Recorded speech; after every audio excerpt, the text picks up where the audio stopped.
doing it just... No way! Pest Control Peanut, though, combined for a pair of kills. Gonna be even now on the board. Dev Coldoon just used themselves onto point and pays for it with their life. Nobody's checking. He's got one, a second, a third to be had. Stuck. It has a 2-goal lead. Look at that touch. What an amazing redirect Oh my god. UH. Wait, well, what? Falcon's going to center it up to Keegan. Okay. Keegan gets just barely a tire on it. This Razor, who out the doorway is able to walk away with a kill. Klinger hops in the doorway. Conwa there as well. You can't walk away with a kill, and there's no time left.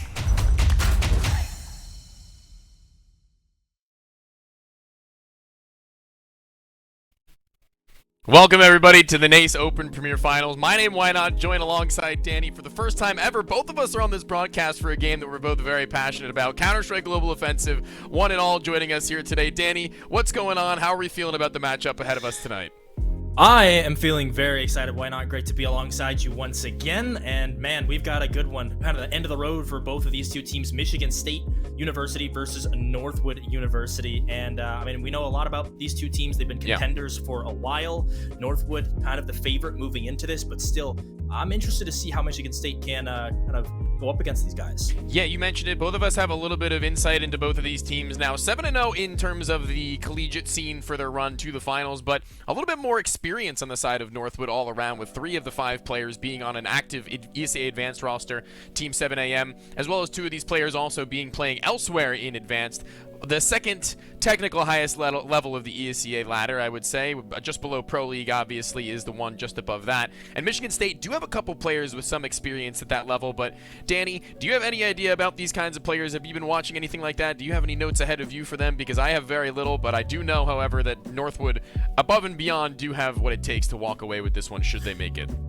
Well, I mean, as far as Michigan State goes, there's not a whole lot to go off of. These guys have kind of been in the ringer for a while to make a full-on comeback and make it all the way through the playoffs to get here.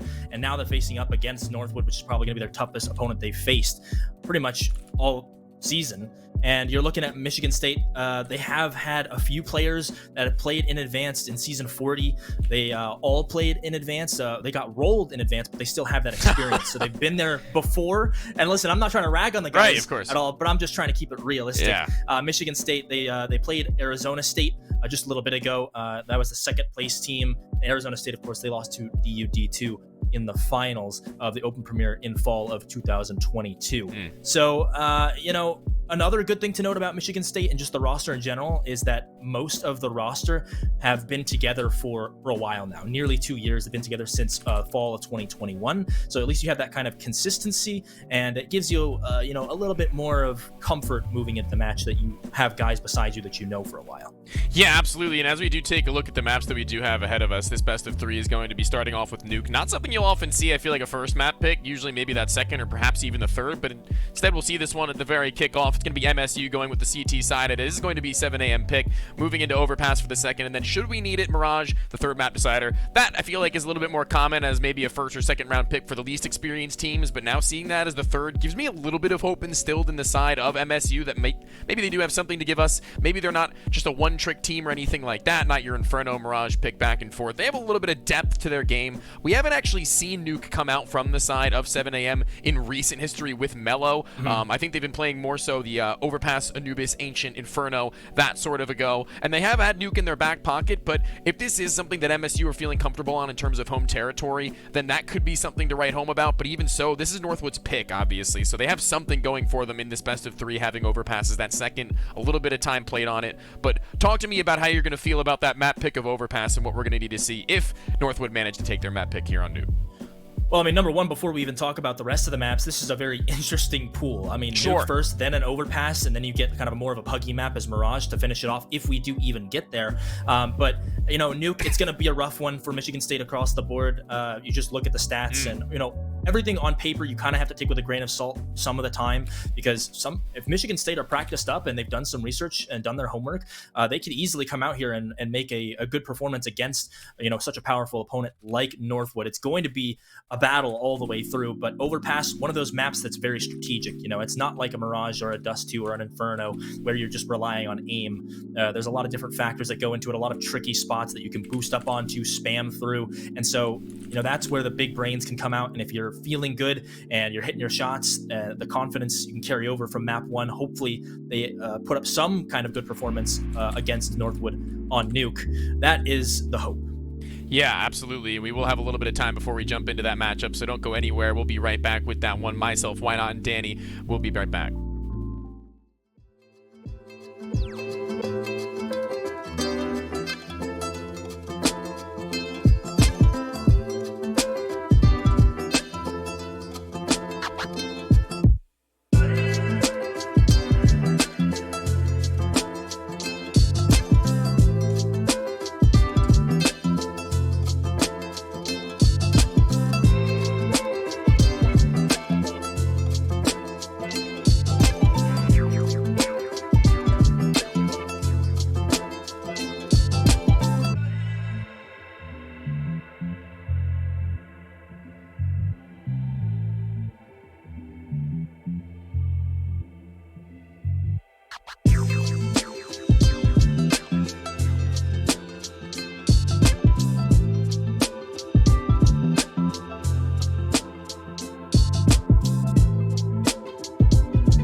All right. We're back into the action. Knife round already having... Well, there is no knife round. I don't know why I said that. It's going to be the CT side start from none other than Michigan State University Northwood, having gotten the choice of map. Set them up to now drop down this vent. Bomb on the back of Escape. He's heading towards the ramp, and everybody else is following suit. Babe Nation as well as Electric Mag, shoulder to shoulder, able to find a couple of shots, but Solgo with a double back. Awkward fight in the ramp there. Now they've kind of slowed things down. Got Solgoat all the way down here towards the lower site. That's a lot of space here, but they're down a man. It's a one-man advantage for Michigan State. Aiden pops right out of decon. Wow. There's a double kill to close it out. Doesn't need support from any of his teammates. And that is a good start for the Spartans. He gets a hat trick by the end of the round there. He really does his work here on the CT side to make it their own. They needed that pistol round, to be completely honest with you, in order to get a hot start against a team that you really don't want to let early rounds slip up against, right? And they know that they have the individualism to be able to take rounds like these, so they force up 2 Desert Eagles, make it a third, 2 scouts as well, a little bit of utility to utilize against them. No flashbangs to take away vision, though. It's all going to be straight up aim duels, and already that nade's going to sink down, and a Molotov to stop them from their way down from red to secret steps. Yeah, and that's the thing, right? This is Northwood's pick, so you start off on that CT side, and with it being a fairly CT-sided map as of late, they want to get as many rounds as possible going, get that momentum started, get the ball rolling, and with the pistol round victory, they'll try to close it out as clean as possible here, but Northwood not looking to take this round laying down. They've already forced up here 2 scouts. You don't see that very often, but that's mellow to drop as they're trying to hold on to this outside control, but a good response from Solgoat. Look at this. He's just lurking in that smoke. Hopefully he can find a timing on Blade. Yeah, he's hoping. He really is. Blade, though, tucking into the corner. Kind of a wild spray there. He should have been able to put that one together and dropping off Evan. He misses the ramp, hits the floor straight up onto the ground, takes a little bit of fall damage for his troubles. And now they're going to try and make their way into the site. And the same mistakes coming through from everyone right now. Somehow not able to rein in the sprays on those SMGs. Danny, that can't be afforded to happen if they want to win. And they've turned it onto its head. A 1v3 Electric Mag waiting to fly up through the vent. Ticks on the other side. Another player as well, but he doesn't even check. He doesn't even check it. Yeah, I mean, Oslo needed to go big behind the silos right there. Unfortunately, the spray was just not landing, not connecting properly. And so Northwood University take advantage of the lapse in defense right there. They just kind of hang out on the A site. It was a really awkward looking take because they just sit there on the A site, wait for the rotations from MSU. And now we're all tied just like that. Just like that. As we do head into yet another round, it's going to have to be the force back from the CTs. They are going to be on the double save, seeing as they lost out on it. Eco, good start, though. Good click onto the head of Tix. Lone Wolf over at the front side of the ramp. Tries to go for an opener, not going to be able to find one instead. Gives a little bit of extra money over to Electric Mag. Not able to get the gun, though, and that's going to be a problem. They have a flashbang they may be able to rotate around and utilize, but he's in the bomb site walking through. Aiden hits a 1D. Blade catches one of his own with a couple of shots into the side of Ellis, or rather Escape right through the face, as I say that. Now 4v2. They're being very aggressive through lobby. They're still not wanting to stop fighting. Kills are going the way of Michigan State. Now it's just Mello, and he's down for the count. Wow. So, I mean, it's just a war of 4 spies right now, and Spartans come on top of this one. And I don't know how they got away with that, really. They just walked right through the hut, and sometimes those Desert Eagles in the right hands can be lethal. Yeah, I couldn't begin to tell you what was going on with that one, to be completely honest with you. It's another one going the way that more likely than not it shouldn't be. Is it looks like maybe a couple of whiff sprays. Spacing is a little bit off. Uncharacteristic from Northwood, I have to say. They aren't the most practiced team, seeing as 3 of the 5 of them are on a roster already as is, playing to one another, and they do trust in their own individual talents. They're playing at a very low level in comparison to where they had played last season as well. They dropped down into Open Premier, and already they find the opener here. It's going to be the Tech 9 to kick things off, a gun to be picked back up, and we might just see another one traded back, Danny. I don't think it's ever going to stop. It doesn't seem like it. I mean, look at how much control they've gotten all the way through outside, and they could make the wrap if they want to. So now they've got Northwood in a position where there's just not a lot of information for where these T's could be sitting. So got to push forward and try to gain some intel, and in doing so, they might run into one of these rifles or two. But it's just 3 players up on top of Heaven right now. It's just a matter of timing here. No one's even spotting Heaven. Now they get shot at just a little bit, but they're not committing to these fights as Escape drops down. That's 1 player. Eliminated from the server, less than a minute to go. Look at this flank from Blade. It could be perfect. It could be. Waiting for his time to strike. Still in the heavens above with the AK is Ellis. He's a little bit worried, and he has reason to be, as Ellis will go down, escape immediately to follow. It's the MP9 to find him at a decent range. Still a 1v3 with time enough onto the clock to where he could make something happen, but he's got to retrieve the bomb, got to get into a site to plant it, and if he does manage to do so, B would be the target, but it's a round finally consecutively won by one of these two teams. It is going to be MSU taking the lead and extending it by now 2 ahead of Northwood. Important for them to do that as well and to keep the round clean. The CT economy can be so fragile at times, so you're trying to build up these rounds. Much like me. Gain some money into your pockets. Man, I'm telling you, the financial woes for Michigan State University. They're trying to keep it in check. Now they've got rifles in their hands. Of course, Blade sticking with that MP9 to maybe farm up a little bit extra money and hopefully get up close and personal, as Northwood kind of on the back foot once again. Yeah, that is the name of the game, though, isn't it? I feel like on Nuke, getting up close and personal is kind of the game plan for both T's and CT sides, not only depending on the weapon, but depending on the situation that you're in individually now, as they are being pressured down. Escape, he's getting into that close-range proximity with the Tech 9, not able to spam down Babe Nation, but he did his work already, having found the first, and Oper from to work with guns, still let loose. Deagle trying to find Babe Nation. Is he not able to connect just yet? USP pulled. He's getting a little overzealous with this one, and that's going to be him faltering in the 1 versus 1 against the pistol of Ellis, who now retrieves this gun. Doesn't have any body armor, but Mello does. If he can come into contact with him, give him the weapon, there's something that might be able to be done, but Aiden's going to deny that entirely. This window's been broken. Aiden, he's getting closer and closer to it. Mello, he might get one for free, a clothesline if he makes his way around, and he does, and there's the weapon that he needed. Now a 1 versus 1. They separate, and that's going to be the near end of them, because this bomb site might not have the bomb on it, but what it does have is a lot of room to maneuver as Mello drops utilities, feigns the sound, and he gets around all the way back towards their spawn to pick it up, and Electric Mag has no idea either A, where the bomb is located, or B, where Mello is. Yeah, he's too far away to hear these sound cues, so Mello's just sprinted in, grabbed the bomb, and now he has the choice of either going A or B. Doesn't have intel on where the remaining player is, but he'll get it down front side. And it's really going to be all about timing at this point. He's got the kit in hand, and he's looking down towards the lower side. He thinks this is B. This is going to waste a valuable time right now. Oh my goodness, he's still here. Now he finally understands that it's on A. By the time he gets here, that bomb's going to be nearly halfway ticked down, and Mello, you can just play safe. Picks up a flashbang. Already has a smoke for the retake. He's going to be setting himself up as quickly as he can. He has no time to really wait. Drops it quickly. Hope it doesn't fumble, and it doesn't now with a kit on him. He's got about 15 seconds left onto the clock, just under for him to get on top of that bomb. And Mello, he's playing this to perfection. He isn't actually able to throw out that flashbang. He doesn't really need to, and time is way too far ticked. Mello plays it to perfection, finds the kill on top of it. The 1v2 3K back into winning ways now as he detonates with the bomb. Goes down with the ship, but it's okay because Northwood are back in it with 2-3. And Electric Mag had the right idea. He tapped the bomb, and he was posted on that position where Mello was going to swing.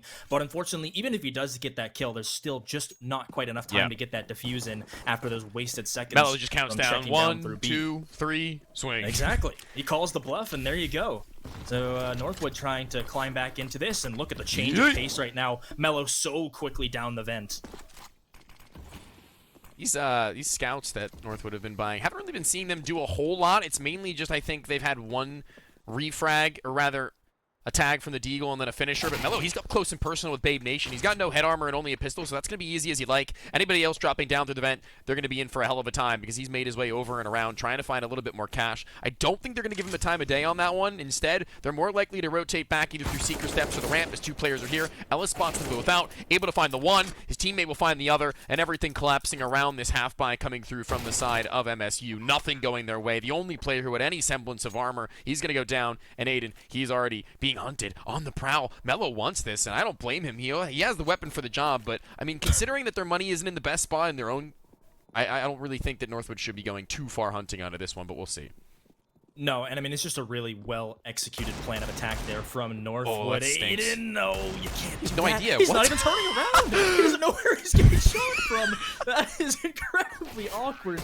And now Mello will get the intel from his teammate that he's being shot in the back, somehow not dead. But now we're all even once again, 3 rounds apiece. And Michigan State still really not in the greatest financial spot. Yes, they'll be able to buy rifles here, but they might be a little bit light on utility. And a map like Nuke, you need a ton to kind of block off these narrow choke points. Yeah, and what stinks about that is that the angle is already awkward enough for him to be able to find a 1D, but considering the player had his back turned, he was at a medium distance on full sprint, it's not as easy as, say, the player walking into the open crosshair of Mello in the lower bomb site in the previous round.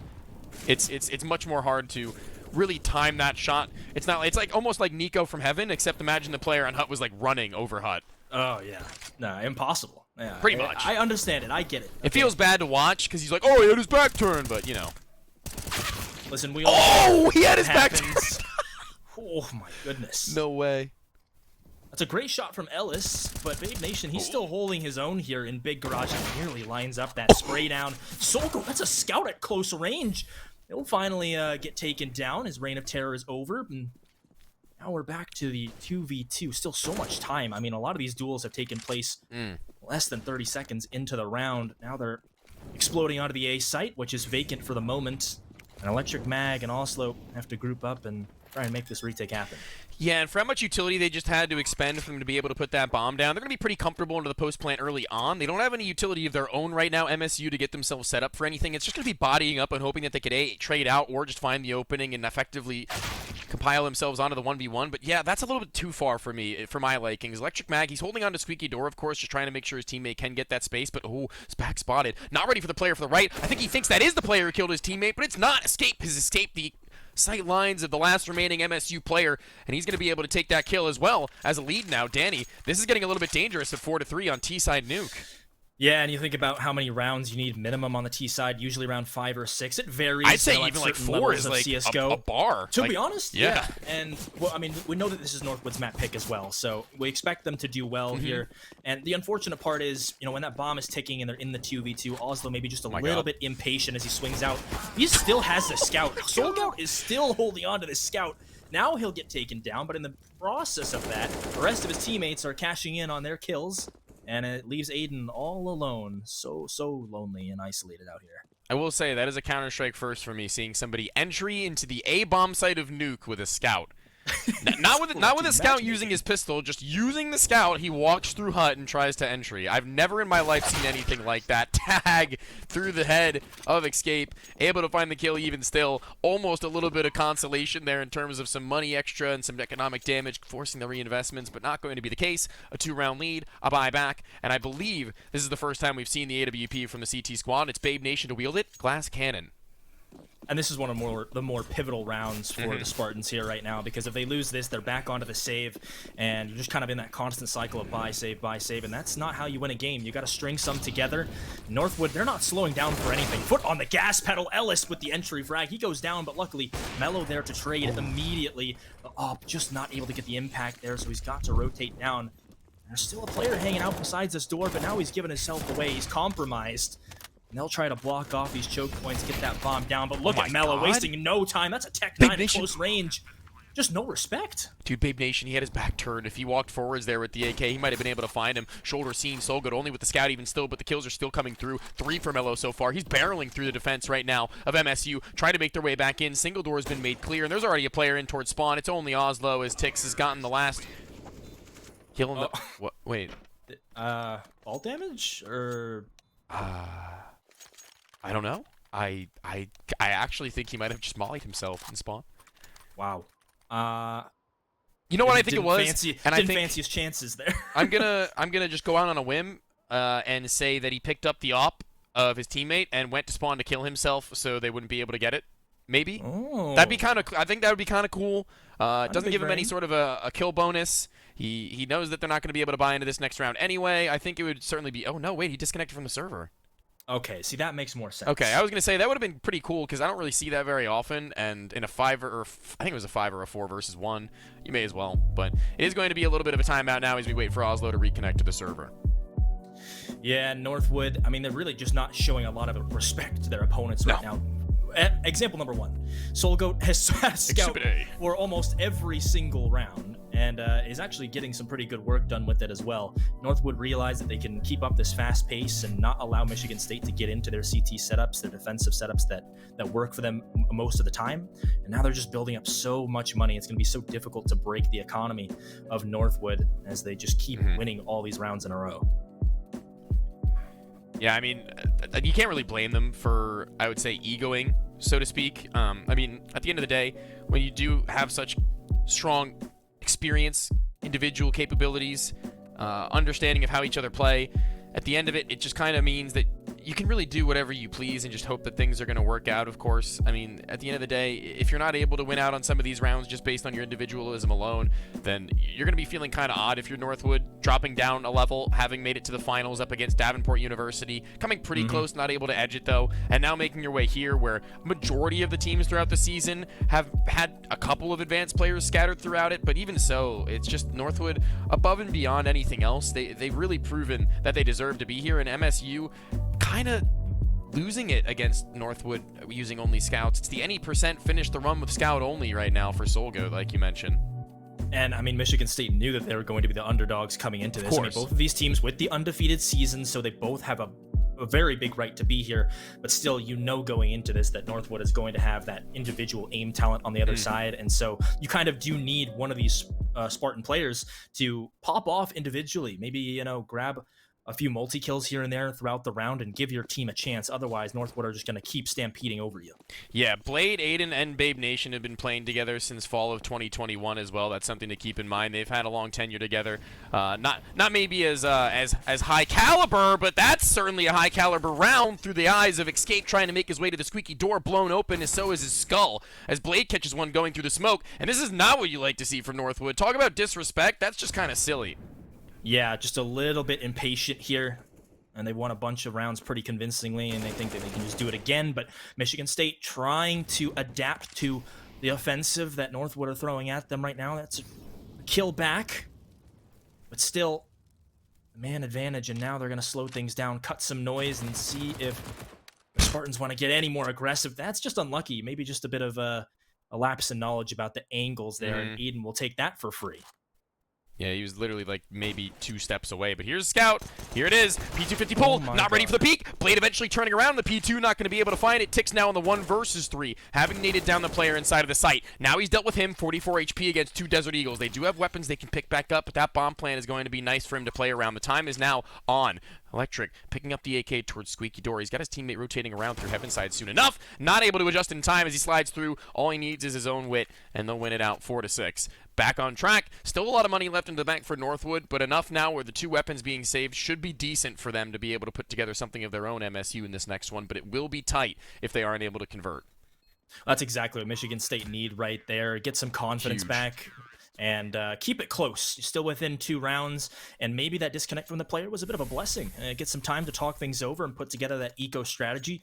Now they're on the offensive here. They've got 2 AKs picked up, an A4 for Blade. No AWP this time, unfortunately, so they won't be able to hold that long range angle either from ramp or outside or wherever they decide to position that op. And Mello, we'll see an op on his side. Solgoat still has not gotten off this scout. Yeah, he's still hanging with it. AKs on everybody else, AWP for Mello. 2 snipers, one of them already having fallen. Ticks immediately following, still Solgoat in the fray with his. A man disadvantage, but even still, we're going to have to see a little bit more from the side of Northwood in these rounds before they run out of money, before they run out of funds, as maybe budgeting is Solgoat, but he's even as low as you could possibly imagine him being at this stage with the weapons he's been buying. Mello, Ellis, also nearing that $0 mark, not too far away from it. The loss bonus not yet accumulating. They're going to have buys from their teammates to drop over to them if they do lose out here, but it's a matter of clearing your angles, and Babe Nation going to be able to find the first as the trade is there onto the next, already taken to low HP. Electric Mag has no problem, and now Solgoat 1v3. Let's see it, buddy. Not able to find even the first cracking open into the clutch. Now 1 round is the gap. Yeah, and it was a good read from Michigan State here. They have the dynamic duo on ramp ready to trade for each other, and that's exactly where Northwood walk into. So works out in their advantage, and now they're just 1 round down from tying things back up once again. Northwood still have money to buy, but this might be one of their only rounds before they are kind of on the side of poverty here. We'll see. Still 6 rounds on the T side, nothing to scoff at whatsoever, and they're going to try and add on to that right here.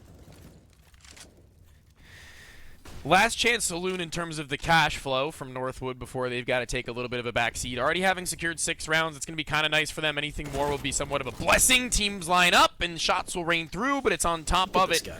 Do land Northwood as they collapse onto the site. Aiden, he's undetected. Player with his back turn. That's going to be a gift handed over to him. But once again, Solgoat somehow managing. No. Surely not. Surely not. He's dead. Oh, okay. I thought he was going to go for the knife. There we go. He's got an AK to upgrade with now, giving a little bit of room for Ellis to work with on 6 HP, and he's going to desperately need it, but he's making himself heard. And Oslo, he's going to utilize that info to the fullest. This is perfect from Oslo right here. You know that you've lost control on the outside, so why not push aggressively into the hut? Give yourself better positioning. Ellis, I think he's aware of this as he's just kind of holding this angle right beside the silos, and he's got that teammate elevated above him. Well, he did have that teammate as he is now dropped. 1v2. Aiden is low. Just a couple bullets would do it, but a great shot from him. Clean as ever. And he wins the round for the Spartans. We're now even at 6 rounds. Man, Michigan State starting to put a few together. This is exactly what I was talking about. You can't just trade wins back and forth against a team like Northwood and on their map pick as well.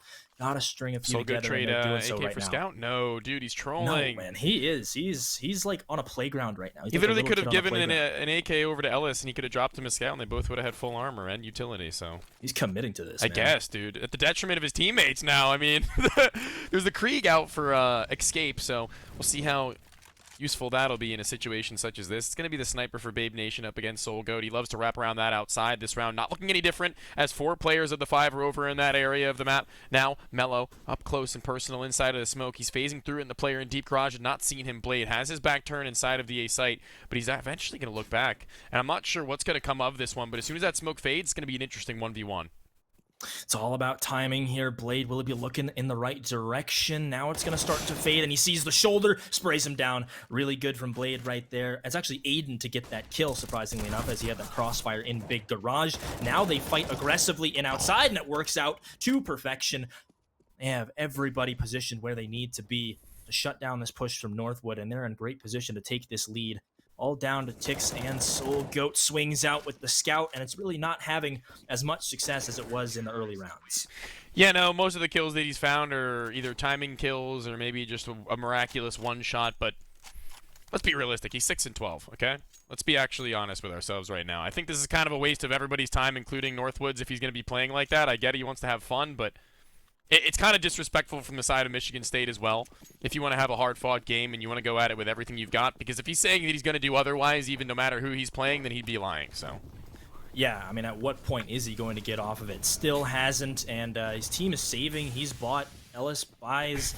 It's just a whole big jumbled confusion right now for Northwood, and, you know, we talked about them and just how they really don't necessarily practice, if not ever, and so they go into these games just kind of relying on their raw aim and information from, you know, obviously 7 a.m. But other than that, still got to put your best foot forward, and they made their way down to the lower site. That's Tix to put the bomb down, but both of these players, Mello and Ellis, are extremely low HP, so Michigan State can trade effectively. They should be able to wrap this up. Should be. Oh, 1-for-1. Headshot is there, given up. Looked like there might have been room for a little bit more, but Mello's still making it interesting. He'll eventually have his teammate go down as both players come in through the ramp, but one of them having an AWP is actually going to be pretty problematic for them as he pulls out a nade, trying to jump out of the way. The high fire rate of the Krieg, not going to be able to do much, though, in close range. Oslo will put him down on top of the bomb, defusing that one, has it with more than enough time, and now taking the lead, at least through the first half at 8-6, are MSU, with one last buy in the books for Northwood, having that bomb plant, extra $800. That's actually going to be pretty massive for both Mello, Soul Goat, and Ellis. Yeah, final round of the half. Oh, he's got an AK! Oh, there you go. I mean, at some point he was going to do it. There's no way that he goes with the Scout the entire game. Maybe thought, yeah, we got 6 on the T side. We're pretty confident on our CT side. But even still, nice to see he's with the boys, fought together. AKs across the board for Northwood University as they charge in. Wall of smokes down, and they're going to quickly make their way through secret. They're going to make their way down, and they're going to make their way right into the open arms of Aiden, who has really stepped up. You said that somebody needed to be the hero for them, and it has been him time and time again. Tosses out a nade, a little bit more damage before he falls, but even the one kill that he found is really all that you can hope from him or expect. Is that another 1-for-1, I believe? Electric Mag. Good for his in the lower bomb site. Now the retake shouldn't be too difficult once they do make their way into this site. If they decide to go up back towards A, there is somebody still lurking at those secret steps. Has to get that shot as the bomb is now loose. Tix walking his way up, already made low. Everyone found, and now a 9th on the horizon unless he can pull something out insane as he does find that first. Not able to adjust onto the head of the next, and Michigan State do walk away with a half lead of at least 3 rounds. They go into their offensive. There you go. I mean, this is exactly what Michigan State needed. They're up by 3. I'm sure they've got confidence on their side, and they're giving Northwood a run for their money here. I mean, still, you know, you talk about Soul Goat, who has that Scout for pretty much the entire half, except for that last round. Now they're on the more preferable CT side, so Michigan State, I think it goes without saying that they need this pistol to get that ball rolling. and kind of set the pace for this second half. Set the pace, set the pace. Here we go. Similar play that we had seen from the last, except not going to be event dive from any of these players. Soulcoat is close range with a Zeus inside, and he has actually switched over to his 5-7. He does get the Zeus onto Oslo. That's going to be an interesting one for sure. We'll see how this one pans out for the rest of it, though, as they still do have a player inside of the bomb site behind the silo and one behind Asian Vent. Able to find one apiece, and now only Soulgoat. He was the man to kick it off, already with 3 into the round. No longer trolling. He actually has a set of dual Berettas. That's what that symbol is in the bottom right. That's going to be fun as he gets up the ladder and he looks to rotate back away and around through spawn, perhaps. Yeah, and he's got the bomb. This is a very interesting rotation here. Maybe he's trying to take advantage of the fact that there is so much time on the clock. Gets into Blade's head. He's going to be clearing all this out and probably be flabbergasted Timing to the fact that Soulgoat isn't here. So he's right now, behind him. Yeah, this is really awkward. Oh my goodness. He's not looking the right way. That's incredible from Soulgoat. Yeah, it had to be too. I mean, we were mentioning it before. He kind of had to give him a little bit more in order to have a chance into this game, right? Like, you can't just have 6 kills for the remainder of the game and go into your CT half and expect all to be fine. Now he can afford to buy a couple of scouts and mess around, because the tag and bag for these next few is going to be all the more important now as a shotgun is through. Definitely a weapon you can utilize on this map as well. We'll see where he decides to place himself with it, though, because with no armor on any of these 5 MSU players, he does have a little bit of room now to kind of just spam them down, have those unarmored opponents be his playground, as well as make a little bit of cash while he does it. Oh, shots just not landing there, and Mello forced to wave that white flag, retreat from his initial aggressive positioning as he tries to catch one of those players looking the wrong way. Nearly does. Ticks over here, the solo man on a mission by Ramp, and look at this, the auto shoddy getting active. Soulgoat using every weapon in the arsenal right now that you would not expect, and he is still going. It's Escape just taking all the space that's given to them, and Michigan State kind of caught between a rock and a hard place here. As Babe Nation now dropped so low, he goes down, and they're just dropping like bowling pins. One more. P215 not able to catch the player in the back, run down by the MP9. Good money, great money made. That's a good look from Escape there to get his team exactly what they need. They get a pretty early CT-sided economy started up now on their bonus round. Doesn't really matter if they win or lose this one as long as they get a couple of kills, to be completely honest with you. Their loss bonus being 1,400 should still be enough for something to make happen as they have a shotgun in play. 3 MP9s as a matter of fact. Mello's going to be the heaviest hitter of the squad. It's a matter of whether or not they can shut down a rifle early, maybe pick it up and utilize it in the middle of the round. But as a matter of fact, they are going to be taking it a lot slower now, MSU, to really peel out the map and make sure that they've got everything under control before they make their entrance anywhere too haphazardly. I mean, Northwood, they're not being sneaky about their approach here. They're going to push you, and Michigan State, they have to understand to just play a little bit slow, wait for the timings. Nice flick from Babe Nation right there. Excellent reaction time. That's a kill, untradeable for Northwood as well, so that's exactly the kind of start you need to this round. And you can already see the response from the rest of these Northwood players. They're gathered up, ready to push the lobby. You just got to stay patient. Just sit here for a little bit. They'll give you these kills. Dude, that was disgusting. That was absolutely filthy. Electric Mag, whoa! He'll be shut down almost instantaneously, though, as Escape's actually checking back towards Ramp. Low HP player was over there with an AK for Ellis. Not able to find his, but Escape at least able to find his upgrade with minimal HP lost. Soulgoat still here. Shotgun pulled around the side of the smoke. Will be Blade ready for it as he pulls a smoke, playing around the edge. He's not, and now Soulgoat can fall right back in and now wait for the last remaining player to make his way around. It's only a matter of time. 9-9, unless Aiden can do the unthinkable. He is the top fragger right now for the team, as well as I believe for the server. If not, then very close to it, as he makes himself known. Ladder going up and down it, drops smoke onto the floor with 30 seconds. He's got to make a move. He's got to make his action, as there is a shotgun even still posted around the bend. Bomb still loose to where he can surf off this door and maybe get a favorable fight with a back turn. Oh my lord, pinned against the wall and then bouncing off of it. Now with 17 seconds, he's not going to clear Escape as hard as he may like, but he'll still find the kill. How does Aiden do it? That's an incredible 1 versus 2 to figure out a 10th in an almost unwinnable situation. That was a complete 180 flick there, why not? That was incredible. And Michigan State needed a clutch like that to get themselves going here, because Northwood, it seemed like with the momentum that they were carrying into the second half, we're going to just run away with things early on. But now we've got those rifles back in hand. A couple players with the short ends of the stick. You've got Electric Mag and Oslo on the Galil. Babe Nation, he's maneuvering around this smoke. Oh, he's not going to check his right, is he? No, he won't. Mello, it's a good trade. And so they've at least still got that man advantage. And again, these rounds so fast. They are so quickly going through outside. And how will Northwood respond? Yeah, in complete honesty, you couldn't really allow Mello to get away after that kill. He needed to go down after that before falling away back towards mini side. It looks like Tix will fall as well, going aggressive overside the ramp as Ellis has scouted out the bottom of the B steps. Secret is clear. Nobody directly on the outside other than one man who's just holding on for the Secret steps peak for a few moments. Babe Nation catches one in the back, and everything falling in place after that fact. Now, things are getting a little bit dangerous from Northwood. This is their map pick. I do want to say, it was earlier on, it looked like at a 6-3 lead with, I mean, obviously some troll buys coming through from SoulGoat, that everything looked like it was going a-okay, but I think personally for me, it's your reputation on the line, even if you drop one map up against any of these teams where, again, you drop down into this level. You were supposed to, in your own mind, probably have a very easy time about it. This is your words, and this isn't me putting words in the mouths of the players. This is just what they did is they dropped down on purpose, and this is where things are going to have to get a little bit better put together as things do look dangerous on the outside. They drop guns and pick them up, now 4v3. Yeah, Michigan State get caught there, and that's a little bit unfortunate. They'll pick up a couple upgrades. AK in the hands of Ellis, escape at the M4, and they're going to try and make this work. They got to respect the fire and the flames for now, as that would give away their position. But they're still just running around. Doesn't really matter. They're going to try and take this high ground and win the fights from up above. 4v3 SoulGoat, and he's got his favorite weapon back in hand. That scout around the corner gets one. There's the second. Oh, clean as ever from him. And now they've got the wraparound escape. He has plenty of time to get this defuse off, even without the kit. Actually, it might be a little bit closer than we think, but it will indeed be Northwood, now up to 9. And I think that maybe now is about the time. You guys have had fun. You're enjoying yourselves, but still got to win the game. Still got to, like you mentioned, like establish your ground. Like, you are the better team, so play like it. All right, hold on. Slow your roll, okay? I don't think they're the better team. Oh, listen.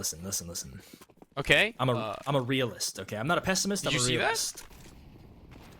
See what? That Mello just shot SoulGoat off spawn? Oh well. It seems they're not done with their hijinks here. They're still just messing around. Wow. Okay. Well, they've had enough of him. Yeah, I guess. Somebody's kicked. Just kidding. Looks like they're going to be making their way out through the ramp. Ticks. Good adjustment onto the first head. Another one being found by the AWP. He'll be put down immediately after the fact, though. Now Ticks, still the defender of the ramp, in a 3 versus 3 equal man scenario, knowing the majority of the members of MSU were towards that area of the map. Escape can kind of just play calm, cool, and collected with a teammate over at the side of Squeaky Door. Not having to worry too much about the other side of Mini, and they're still able to put this one together in a 5v4. They're still managing to make this one work. 2 more players left to find, and one of them being actually handed a pick perhaps by Ellis, trying to phase this smoke. He'll be seen in a moment, not by Blade, but instead by Oslo, and they'll drop down. Okay, I like this play from MSU. They mix things up. There's nobody here on the B site to contest, and now they've got a player watching the vents as the numbers get punched in here. I was thinking for a second that Northwood, they might just not need SoulGoat as they had the man advantage, but maybe a bit overzealous in that squeaky peak. And look at Escape. He's just going to win that fight outright. Is dropped pretty low, and so that gives Oslo a chance in the clutch here, tucked by Dark. There's so many angles to check. He's holding it. Spray is good, and now just one bullet would do it. Escape. Baits the defuse, the spray. Nice transition from Oslo right there. The crosshair in the perfect position. And Michigan State still on top of things here. Yeah, even so, 3-round lead. Money in the barrel, in the bin for Ellis and Mello. The other 3 players having something to work with right now. A1S already being pulled out in full swing. They're going to be going for this force. They've got no regrets into it. They're going to be going deep into the pockets of them right now as the bank is starting to run out of funds to give them. If they lose out here, it'll be likely a 14th on the horizon for Michigan State. Seeing the economic state, they'll be putting them in 8 and looking to run them down with a MAC-10. There are 3 players without any head armor right now, so that could be a problem. But Galil also up, and that's going to be Aiden finding that first onto the armored and Kevlar and helmeted player, excuse me. A nice combination with the nade and then just the swing. He'll get an upgrade for himself. And yeah, Northwood, you know, as fun as this game may be, if they lose this, they are going to be in a very bad situation. Michigan State might be able to close this one out. But they're still hanging around. Blade, he'll get a kill of his own onto Ellis. That'll give them the man advantage as Aiden sneaks out of hut, and it's perfect timing here. But how does SoulGoat win that? I mean, one more bullet would have killed him. Electric Mag is there to get the immediate trade, and they still have to deal with this one player on site, which they will do so successfully. And just really good job by Michigan State. Good spacing, good trading, and a good fundamental CSGO. I mean, they're giving Northwood a run for their money, even if they're not playing, fully serious. Yeah, I definitely think that they deserve this map win, Michigan State. I mean, obviously things not looking too super serious from the side of Northwood, but that's just all the more reason for me to swing in the side of MSU in this time, as I do have a lot of respect for a number of these players on Northwood. To name two, I've been a follower of Tix for a very long time, and I also respect Escape a lot. I've watched him play for quite some time. I think he's a very valuable player. I also think he's just kind of a cool person. And now, with that being said, this is just not what I like to see coming out from them as a roster, as a team in collegiate, not really representing what it means to be playing in a level like this. Obviously, I mean, you could say something along the lines of we're just giving them a chance, or we want to make it fun, or have a good time with them. But at the end of the day, I think the competitive integrity of the esport is above all of that silliness. I mean, say what you will, but I personally don't really find it to be all that nice. I like MSU being able to find a win, but I'd like it to be as legitimate as possible if they are going to, you know? Yeah, that is exactly what I was going to say. Why not? The competitive integrity. You want to play with your full strength to the best of your efforts pretty much every game. It's not bias in the chat, though. It really isn't. It's just the better team did not come to play today. It's just clear. It really is. No, and don't get me wrong. You look at the stats on paper, and Northwood, they are the team that should win this pretty cleanly. They've got the experience. They've got the players on their side. Not saying that Michigan State are a bad team by any means. No, not at all. Underdog coming into this matchup. But hey, I mean, if Northwood don't get their stuff straight, Michigan State are going to take this map pick away. Now they go to their map pick in Overpass, and all of a sudden, Northwood, they might be regretting playing like this. I'm really not happy with this, to be completely honest with you. I hope to see something much better in map number 2. MSU, they're trying to take what they deserve, and they are going to be able to. Now this round, not exactly going to be going their way. Running it into A, they are going to be blinded on that first engagement, and that'll give away the first pick to Northwood now, as they do have 2 low HP players. Still 2 more to find, though. Aiden and Oslo shoulder to shoulder at the ramp. Tix is going to have his work cut out for them if they do walk out side by side. A hard angle to clear, though. Yeah, and I mean, we are talking about the next map, but still, Northwood, they're still hanging around here. There's still an opportunity for them to get back in, and this is a pretty convincing round right there as Tix collects the double kill to finalize things. They've secured double digits, down by 4. And just trying to get back into things here. At some point, surely they go, all right, it's time. We're done messing around. We got to win this map. But still, they're on the back foot. Down by 4. MSU, they just need 2 more rounds. So we'll see what they have in store. What's in the playbook that they're going to call here to try and make this comeback work? Absolutely. 4 rounds the gap. Galil in play for Babe Nation. I've seen a couple of players been bringing that out more often than I have in a long time, since the nerf, obviously. Babe and Electric Mag actually being taken down pretty low. I think they were on ramp side. Not quite sure where that damage had transpired, to be completely honest with you. But even so, it's going to be even more to be shilled out. Very low on HP, or 3 players now, as they're going to be a lot worse for wear in the entrances onto any of these bomb sites now, as they have rifles up ahead of them that are high firepower and caliber, as they have the AK weapons stolen over from the dead bodies of the T's in the previous. As the 4-round gap may soon look to close, North would have to be careful about this one, though. They have the HP advantage. It is going to be a little bit more cautious from the side of MSU to make sure they don't lose the bodies, or at least trade them out effectively. So once they group up, they've got to make sure that they do trade effectively, because if they don't, things are going to spiral out of control. The first instantaneous dome onto the player over at the ramp with an A pulled, and now Blade seeing that single door open over towards Squeaky. SoulGoat having the decision to either A, drop down vent, or continue to contest up towards topside A. He chooses the former. Yeah, I mean, these 2 kills just provide so much opportunity and space for Michigan State now. Full ramp control. They could go for the wrap, but that smoke is going to stop them, at least for now.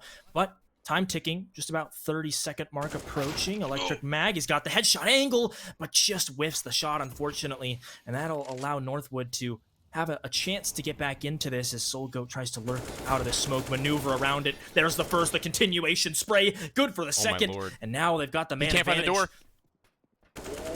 Oh my gosh. Just barely gets away. This is so awkward right now. They have to get this bomb down. There's no time. So many angles to worry about. Topside ramp. player gonna swing, going for the knife kill, and he gets on top of the site to find it. SoulGoat has gotten a 4K into this round. He's come to life when he needs to. An 11 secured bomb plant, going to be giving them a full buy into the next round, though. I don't think they're going to have much of anything into this one. I don't think the HUD is up to, yeah, that's not going to be too much for them to work with. They can go for a half buy here and hope that they have AKs into the next. That should be the play. But that is going to be pretty nice for the money, I think, of Northwood going forwards into the final stretches of this first map. And Northwood, they got them right where they want them as they try to close this gap one round at a time. Just the Tech 9, you got Desert Eagles for the rest of the 4 players, and they'll try to make that work to the best of their ability. Looking outside, peering from down below, that's going to be an easy kill for Ellis as he locks things down towards Mini, and should be fairly simple for Northwood unless things go incredibly wrong, which we've seen eco rounds already go the way of a couple of these teams, but they're holding these long-range angles. They realize they've got the weaponry advantage. Now it's just Eden and Oslo left alive to try and make this clutch happen. It's a good shot in response, but still a lot of work to be done. Yeah. Deagles now, 2 players to run with them. Oh my lord. Oslo, I don't know if they knew that he was down lower, but he catches that player jumping around on the outside, gun loose. It's going to be hard to hit this next shot, though. Spots the player, trying to put it through. And now, Aiden and Oslo, last 2, split between each other, now have to kind of converge onto one singular angle. As they do come out toward Hut, it's going to be Aiden up against Escape, pinned against the wall, and now only one man on such low HP. He is wrapping his way down through B, but I don't know if any of these angles are open for him to make his way through. It's just going to be him sitting and waiting for somebody to give him something to write home about. And I do want to make note, like, I mean, I'm not like the chat reader guy all the time, but that's exactly what we're talking about right now, is they are getting toxic down on their map pick. That's the problem that we have. That's the biggest issue of this game, is that they're not actually showing, like, good sportsmanship Counter-Strike, and that's not really fun. It's not too fun. No, it's not what you want to see, and hopefully Michigan State can overcome that fact. The knife, though, I guess does give him money. I mean, it's a 3v1. That is a competitive advantage, but even still, usually you don't see something like that. He just runs out with rounds being this close. Yeah. Also with a good entry. Escape misses. They're going to try and pressure him down, but he's got support from his teammate. Not for long, though. He drops. He's going to repeat again. Lord. Maybe a little bit too aggressive. That's 3 peaks with the AWP, and he gets dropped. 1 player advantage, and still so much time on the clock for Michigan State to just slow things down and reassess the situation. There's a gap in the molly there enough to where you can kind of jiggle out and see that nobody's actually making their way down or around. They're going into A, down through the lower secret steps. Now Mello's going to have to make his way back up, as already his teammate had gone down over towards ramp side. A 1v3, Mello, the one to try and deny them map point here on their first. The map pick of Northwood, might we add. Let's see if he can do anything about this one. It's going to be absolutely incredible. This is where they're going to need to come to life. 1 man, 1 mission, 3 players. Not a whole lot of time. About 35 seconds left to it. Back turn. Babe Nation slides out the side of Age Event and puts them on to 15. Yeah, a near impossible situation for Mello right there. Just trying to isolate those 1v1s, and unfortunately his head's turned the wrong way. So many angles to account for, and now the Spartans 1 round away from stealing this map from Northwood. That would be fantastic for them moving forward onto Overpass. Northwood will try their best to scrounge out the rest of the money in their bank account. As you can see, it's just not an ideal buy. 2 MP9s, 3 M4s, but they're still fighting. It would need to be 3 rounds in a row for them to push OT. Jumping down onto the side of the vent. SoulGoat going for a spam. Blade going to be hearing him falling away onto the reload. Not able to catch him, though, and now making his position known. They've already found an opening pick.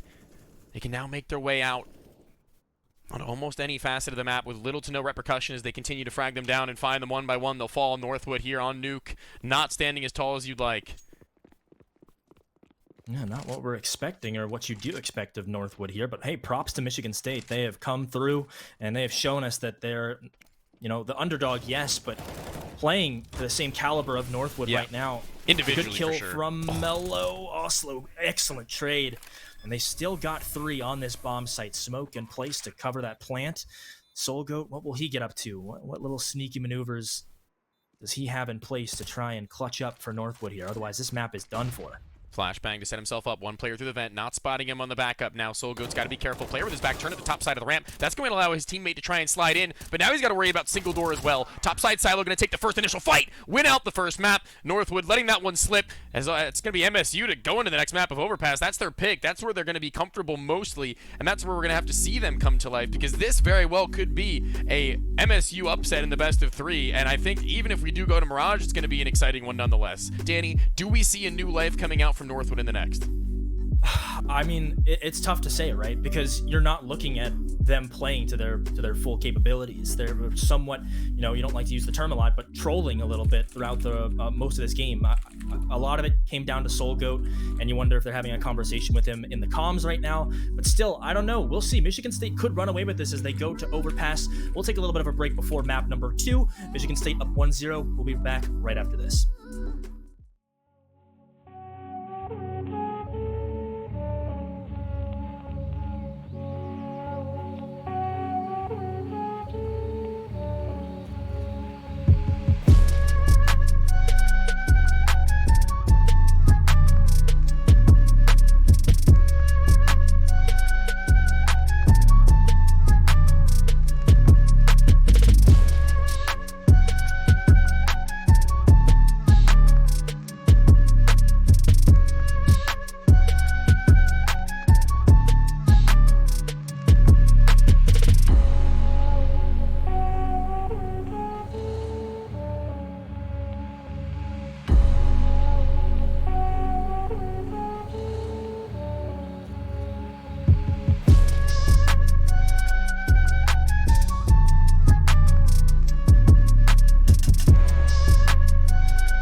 Oh, welcome back, everyone. It's time for map number 2. Michigan State with the 1-0 lead, 16-12 on Northwood's map pick of Nuke. Now we move to Overpass. You know, maybe not exactly what we expected, but still, Michigan State putting up a great fight right now.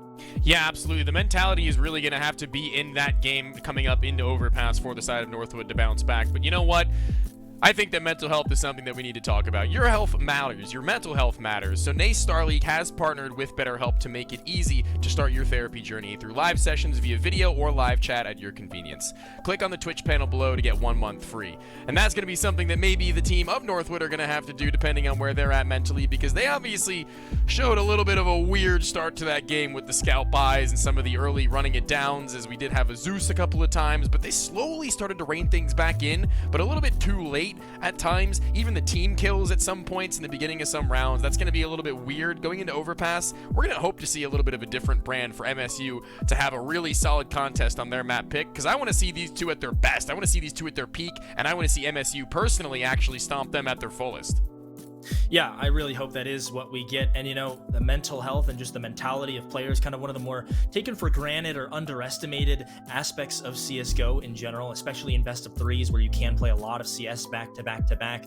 Got to stay focused, keep your mental in check, and stay calm, cool, and collected. And so far, it seems like Michigan State are doing that. Northwood maybe just kind of taking things a little bit too softly, and it kind of got away from them there. You wonder if that was not really according to their game plan, because I certainly didn't think that they should lose that map in any fashion, but they have, and that's the past, and now you can't really change that. So they've got to regroup as a team, and we'll see what kind of performance they put up here on Overpass, because honestly, it's up in the air just seeing how they played, and, you know, with the individual performance of SoulGoat as well, and the buys that he made. Will there be a difference in this one? Yeah, I personally love Overpass as well, so seeing the best level of Counter-Strike on that one's going to be all important for me. It's a map that has a high level of intelligent rotations. The utility usage can be very intricate depending on where you decide to take yourself, the knowledge that you have of the map. The different pistol round strategies that you can employ is also going to be something that I'm really interested to see. Let's see what MSU have to put forwards for us on this T side, though, as they do have utility bought up onto Oslo. Aiden, yet to buy, will go for that full armor, and it's going to be everybody else following him in that endeavor, and it's going to be a Zeus once again from SoulGoat. Yeah, okay. Well, we were looking to answer that question, and early on it seems that we might have gotten it. Zeus for SoulGoat, a singular smoke for Northwood University, and Michigan State with a slow approach to begin things here as they now quickly make their way through Playground. Mello, he should be hearing these footsteps, and he'll just tuck away here and party, pass that information over to his team, and they'll make the rotates over.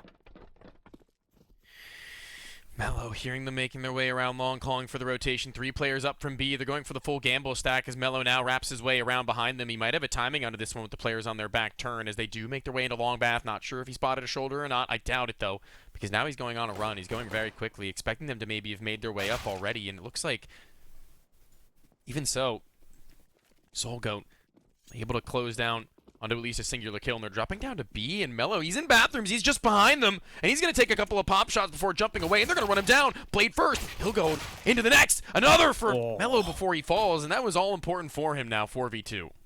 Yeah, the fact that he gets 2 there is more than enough. His efforts should pay off here at the end of this round. That flashbang blinds both the opposition and the allies, and SoulGoat still working with those dual Berettas, and Tix going for the knife. Well, he wasn't the one going for the knife, but he'll stop that knife from happening. And Northwood will kick off the scoring here, 1-0. Again, this is Michigan State's map pick, so Northwood on that CT side, both Nuke and Overpass being, you know, two of the more CT-sided maps in the active pool so far. Yeah, I'd say so. It's I'd say about like 9-6 for Overpass you typically see. Nothing too crazy. It can go either way on any good day, but even so, it is definitely going to be a solid defensive end map should you be the better prepared of the two teams, as a shotgun is brought out from SoulGoat, 3 MP9s, and M4A1S for Mello. They've got a decent amount of utility spread across them as well. They've read the situation pretty well as well. Only a singular flashbang from the side of MSU to utilize in this, and Glocks, not going to be the greatest weapons at these ranges. Yeah, not at all. I think we can all agree with that. As Oslo, he's going to get a rude awakening here as Tix goes around the corner. It's a great flashbang, and, you know, Escape was just hoping to do the most damage he can. Luckily, his team is backing him up. They rally around him, and they only lose one in the process. A little love tap to the face right there. And Northwood starting off strong here, still very early on in the half. And Michigan State with the full save here means they'll have full rifles and plenty of utility alongside it. 5-7 for escape. It's going to be a little interesting. Their money is not in any position where if they lose here, they'll be able to have a comfortable standing. They're going to be forcing with some FAMASs, an MP9 and maybe an M4, maybe 2. Utility is going to be a little dry in that aspect of the game if they are to go for that, but right here and right now is where MSU are going to have to look towards the present, not the future, as they have the advantage in terms of the weapons. They've got everything they could possibly need. It's a Zeus and a Glock for Blade. I don't see a weapon on him in terms of a rifle or an SMG, so he's going to be the point man or the player playing behind everybody else, just waiting for the guns to drop, but he's actually over towards Short Monster, unless my eyes are mistaken. I think he's actually walking up and around as they walk towards A. No flashbang for the long peek. Oslo, he's going to get one, though, and as soon as he does, they're going to have their backs turned, but there are 4 players stacked towards A from Northwood. Already one found, another not going to be there from Oslo, but too many angles to worry about if you're electric. One by one, they drop, and it's going to be the A1S to find a double as he keeps this A bomb site clean. And Blade, he does have an AK. It was just an issue in the HUD, and now he's going to be onto the clutch with it. Yeah, Northwood just reading them like a book right there. 1v3 Blade already does significant damage to the one player, but still, nice. Mello is holding that long angle. And the winning ways continue for Northwood. That was kind of the round that Michigan State needed to break into this game. Give yourselves an opportunity to close the gap, but still scoreless. And they don't seem to be wasting any time here in the buys. It's a weird-looking one, kind of a half buy. You've got Deagles, a scout for Babe Nation with armor. And so they'll do their best with the little weaponry and really no utility at all here. Just try to brute force their way into the B site. Blade leading the way, leader of the pack. He gets the one with the P250 at close range. Can't quite get the upgrade, but that's a great shot from Electric Mag. And now they're going to give the green light to just sprint onto the site, but there's still one more lurking behind the barrels. Listen, that bonus round conversion from Northwood was really good, but this one already on the eco is going to be even better for the time being. And actually, Solgoat making it a 3 versus 3, that's going to be a linchpin pulled now as Ellis is already low. If he was able to get any more damage onto that player before he had gone down, then this might have been a very different scenario for MSU favoring them. But now losing that one man, they'd opened themselves up, but now having to close out this round with 1:10 just under left in it with the bomb retrieved, an A1S and a scout to play with, body armor onto both. That's going to be pretty nice for them, it has to be said, as if they can isolate the 1 versus 1s well enough, especially under the low HP of Ellis, playing now over on that long position, they might have a chance into this one, and it looks like they're actually going to walk right into him in a moment, perhaps. Aiden, he's got that deagle. One shot, Danny, and he's done. Yep, and that's what I'm saying. They can be lethal in the right hands, but Ellis, he's got the timing. That's the bomb dropped. And now they'll try to surround him here. One in long and one pushing through bathrooms. Oslo picks up that M4 from his fallen comrade, and he wins the fight. Huge. We're back to a 2v2, but now time is against them. Less than 30 seconds to go, and they've got to pull the trigger on this execute. Mello ready and waiting right on top of the dumpster. And Aiden, how much more does he have to say in this round? I mean, might as well give it a go. And he's picked up that bomb shot. Would have to be clean. Can't get it. And now Mello, he knows he can just tuck here. Yeah, he can. He can just tuck. And with time not on the side of MSU, he can just dance around and take the fight even at the end of that one. By the time he dies, there's still not going to be enough time for him to get onto the site for the plant. Mello now, might I add, 9-2. Disgusting from him right now, to be honest. Tick's not too far away, 6-1. He's got the better KD ratio. And yet to frag is escape, and that's not too big of a deal. He's not really going to be expected to, and all of his teammates are doing the jobs that they need to. I mean, again, 2 deaths in the last 4 rounds. It's still not going to be that bad. And going into this one, we've got 4 AKs in the AWP. Babe Nation, he might be on for a couple of picks here, as he is going to be naded down early. That could be a problem, but even so, Condor is open, and Ellis has a line of sights. Yeah, such a great position here. Ellis thought he might get caught there, but good awareness for him to check Con. And he'll throw a deep smoke to cover his tracks. He's got his teammates swinging out from short. They might try to fight this together. There's the flashbang to fly in, and Tix will take care of Aiden. That is just a clean sweep of Michigan State right now, leaving Electric Mag and Babe Nation kind of isolated. They do have the bomb in the hands of Babe Nation, but he has dropped low, and Mello, man, he is clean and precise with the shots right now. That's 11 for him, and showing no signs of stopping here. It is a pretty nice role that they've gotten themselves onto now with the AWP into the hands of Mello, who continues to extend his kill-death ratio now to 11-10, or excuse me, 11-2. It's going to be pretty dominant for him now up against pistols. He has a little bit more room to maybe make that work as they do run up towards the A site. Whether or not they'll actually head through or go towards Khan is beyond me, but eventually they'll make it ever known as they do pressure themselves up and through. There's a smoke at the front side of A, but a hedge flash, and now Melo's keeping it running. Melo does get exactly that, though. A little bit of time to work with, and a couple of players running him down, trying to catch that AWP in transition. It's going to be that third. I think he did connect. Wow. He does. Ellis through Khan, and that is as clean as a sweep as you could possibly hope for. Op retrieved as well. I'm very surprised that Melo stuck around for so long, especially with like a one-shot weapon like that where you got to cock it back to put the bullet back in the chamber. But he holds his ground, and 3 kills right there. He's clearly beaming with confidence right now, and why not when you are at that scoreline of 14-2. 6-0 lead for Northwood University. And Michigan State, they finally got that full buy back with the big green on Babe Nation, and they try to climb back into this round one round at a time here.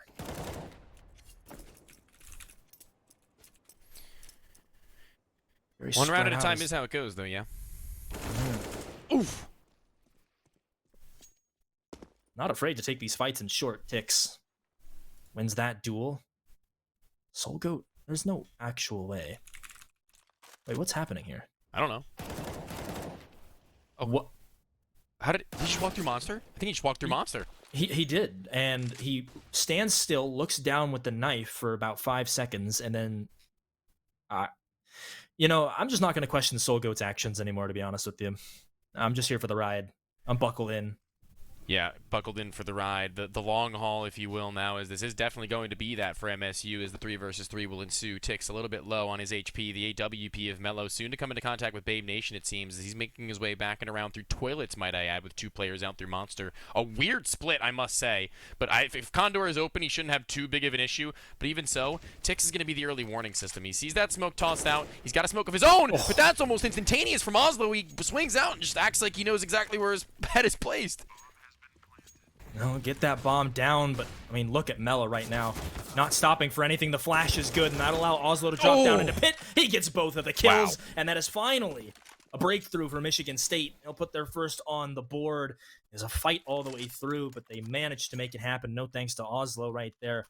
Good reposition, and, you know, you look at the KDA for a lot of these players on MSU. He's the only one that's kind of trying to carry the weight right now, as the next player below him is Babe Nation with 2, wherein he has 7. So hopefully trying to gather things back together and close the gap just a little bit. Closing the gap is priority numero uno, and they've gotten them one step closer. Oslo, that was honestly huge from that last round. That was all him. The entrance onto the player up at the heavens, a quick shot, and then he follows it up with a spray into the next as he peeks from the same angle from the pit below. He's not going to even allow the 1 versus 1 to come down, as the op is still in play for Melo and Babe Nation both. Babe Nation once again softened up at the early stages of it, likely by the utility of the CT side. Well placed time and time again. We'll see whether or not it'll actually come to make a difference, though, as last round it didn't seem to. Northwood still being pressured by this T side. The economy in a weird, unstable position across all 5 members, but same could be said for MSU. Yeah, a lot of these Michigan State members very spread out right now. More of a default look from them, hoping that Northwood will get a little too aggressive and walk right into their crosshairs. But right now, they're playing pretty safe. Back onto these bomb sites. Soul Goat opens up the killing. First blood awarded to him. And now it seems like Michigan State, with that time draining, that's a good pick from Babe Nation. That'll at least keep these A players in place and not allow them to rotate too quickly. Now the action taking place on B. Ticks with the 1-for-1, and still an even affair. Never mind. Spoke too soon. Quiet, Danny. You're jinxing it. 2v3, Aiden and Oslo once again side by side at the entrance through Monster Tunnel. They were good about it last time, crawling under the scope of that op. Topside heaven. Nobody there. No longer. Molotov into water. Fully cleared. Bomb can be planted with ease. They've got flashbangs to utilize for some sort of a fight. There is a player coming from Connector. If Aiden does want to set up Oslo for his, but Escape is making his way through CT first and foremost. That's going to be their first angle of attack. And naded down, he's slowed, and that gives Escape an easy line of spray. And he's going to be able to find a little bit more damage dealt, but through that floor, not going to be impactful enough. It'll be Melo's op instead to close out the round. Find them a 7th. The bomb plant's going to be nice, and they're probably going to go for the force back into this one, but MSU kind of backed up against the wall after that one. The round did look like there was a chance for them, and I actually thought that they had a good way going into it, but the 2 versus 3, it's unfortunate the nade lands right on top of Oslo, but it just really, it kind of ruins his chances there when he's so slow in the middle of nowhere. And I mean, there you have it. Northwood University not stopping. Even though they lose one, they get one right back. So not allowing Michigan State to gain some momentum and build their way back into this. Still a very commanding lead. Of course, they are on that CT side, but still, this is Michigan State's map pick. And so with the way that things are going right now, we could see both teams steal each other's map picks. Still very early on, and I always do manage to jinx it somehow. As it does appear that we have a slight pause here. Not sure if it's technical or tactical. Hopefully that issue gets resolved soon. But the one round that Michigan State have won came off the back of Oslo just doing things by himself, backpacking his team to that victory. So they need some way to try and adjust to Northwood right now. Otherwise, it is going to be a continued drubbing of their roster right now. That's it's bound to happen on a map like Overpass, where if you can find yourself financially stable and you are actually investing in the ops properly, that things are going to get dangerous for a team like MSU. It's they who now have to do some adapting. It's going to be kind of hard, of course. Hold on, wait. Yeah, sorry. My game just went black for a second, but it's going to be kind of hard for them without the proper adaptations, and I do like this. They're countering Mello by phasing through the front side of the A smoke. Player right behind him, perfectly done, negating him entirely. Still a man down somehow, though, as they lose another. It seems like Ellis has been able to find his damage dealt onto him, though, into the red, but still room to be worked with for MSU. Nothing towards B for them. They do have a player walk through Monster Tunnel again, is SoulGoat. He's got so much info, and Electric Mag, he might walk right into him. Yeah, it's going to come down to timing here. While all that action was going above, down below, Northwood were winning all their duels, so they've got the man advantage. Ellis is quite low and just manages to escape that cross. Babe Nation trying to lock it down, but he'll retreat from his initial positioning. And so now they're kind of stuck here. They either have to push down through connector and hope that they can get trades, or maybe a free kill as Babe Nation quick with the flick. And escape drops. 45 seconds to go here, and they're going to follow the leader, the Opera of Babe Nation, towards this A bomb site. And he's got the right read, but quick from Tix. And they have the man advantage. They're not going to stop. They're pressing this A site right now, and Electric Mag only gets the one. Oslo trades. And they'll be able to get this bomb down onto Truck. SoulGoat, a long flank. Yeah, he is coming now. Bomb is planted towards Truck side. As soon as he realizes that, he'll know that he probably wouldn't have crossed over towards Long. It wouldn't have made a whole lot of sense onto the timing for him. He's got a Molotov and a smoke as well. Other side of this wall. If he can toss that one down, this is going to be a pretty hard one, I think, for Oslo to win if he gets all that place as he wants. Time a ticking kid on him, though. More than enough for him to tap onto it and go for some sort of a play around it. Molotov to the front side of Dumpster, and that's exactly the right call as he turns around to try and defuse as close as he can. Fighting through it is Oslo, not even hitting onto the full stick. Eventually he will, swiveling back and around, winning out the half at 8. There's still a lot of time for MSU to work with, and again, another bomb plant that does bode well for them now, but it needs to start. That's really well done from SoulGoat. The experience kind of showing right there. Process of elimination. He can't be here. He can't be here. I'll just throw this Molotov towards Dumpster. He's got to press out. He'll hear the sound cue and gets off the bomb. Simple as that. Well done from him. And Northwood continue their winning ways. They've won the half with that 8th round picked up. Michigan State, like you mentioned, still time for them to claw back into this. The way that things are going, Northwood, they look very confident right now. Running out through short water, though, kind of out in the open on his lonesome is Ellis, and he'll be taken down by the low HP now of Blade. It's the one-on-one that we've seen go time and time again the way of the CT squad. Ellis coming out on top of that one in the red, but now the script has been flipped, and it looks like it will be Blade to get it instead. And that's going to be really nice for MSU now. The start that they needed. Tix taking up the same position, though, walking his way forwards. If they have their backs turned, walking up through Connie, he might have a free pick as he walks down into the water. He's got an angle onto one, but he'll be dealt with as a teammate does have his back, and he covers it well. Ooh, yeah, that was real dangerous. He had support from his teammates there watching his back. Good team coordination. Now here they are once again towards the restrooms. That op still is in play, and it's in the hands of Mello, who's been the most impressive player on the server in this map. So, gotta get past the brick wall of him. Escape, a double kill towards Long. That's gonna knock down one of the prongs of this attack. Electric Mag does drop Mello, so that is a huge kill. Now they still have a man advantage as they get onto A, but the flank coming in from SoulGoat. He did it in the last round. He's doing it again and finds great impact with it. Escape gets caught with the flash in his hand. And now it's all down to SoulGoat, and they know his position. Making his position known is one thing. Being able to deal with him as an entire another as the flashbang goes high. Electric Mag, no reason to peek off it, just trying to delay, and it doesn't do much of that. Low on HP is the first. The engagement is there, but Electric Mag on the backside of the dice is good for it. MSU with 2. Yet another round going their way in quite some time. There's been a stretch of time where they needed it, and they found it. And now Northwood, the money is a little bit battered and bruised, broken. Michigan State with a real opportunity to start walking away with a little bit of money and a couple of rounds to boot. That just kind of puts on display the fragility of the CT economy. You can win all these rounds in a row. You're up 8-2, but still, Michigan State University are getting picks, every now and then. Keep that money low. Don't allow it to get out of control. And now Northwood on the back foot here. This is perfect. This is what Michigan State need to climb back into this. Escape with just the one. And MSU once again pretty spread out throughout the map, awaiting the response from Northwood. Seeing if they want to press maybe just a little too far forward. Walking through Monster Tunnel, Blade will soon come into contact with a pistol deep at range. Just jump spotting around. Movement is good from Soulgoat to see the shoulder of another. The SMG returns. Trying to help him out with the info that he'd gained. Not actually continuing his way forwards after he's been exposed, though.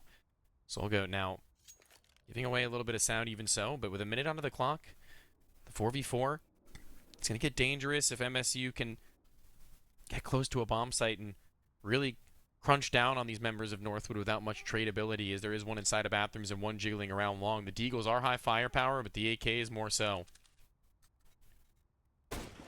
Oh, little shoulder peek. Baits the shot from Babe Nation. And Michigan State going to regroup and make a decision on what their target is going to be. It's going to be the B site. And now Northwood will try and hold on to it the best they can, but they're going against these rifles with just the pistols in hand. Soulgoat gets wrapped around on the pillar.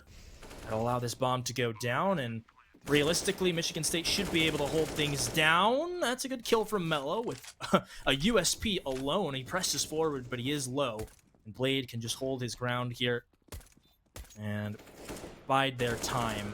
Wait for them to walk right into the crosshairs. Well done from Blade. Good round for him. Actually, 4 kills, quad for Blade.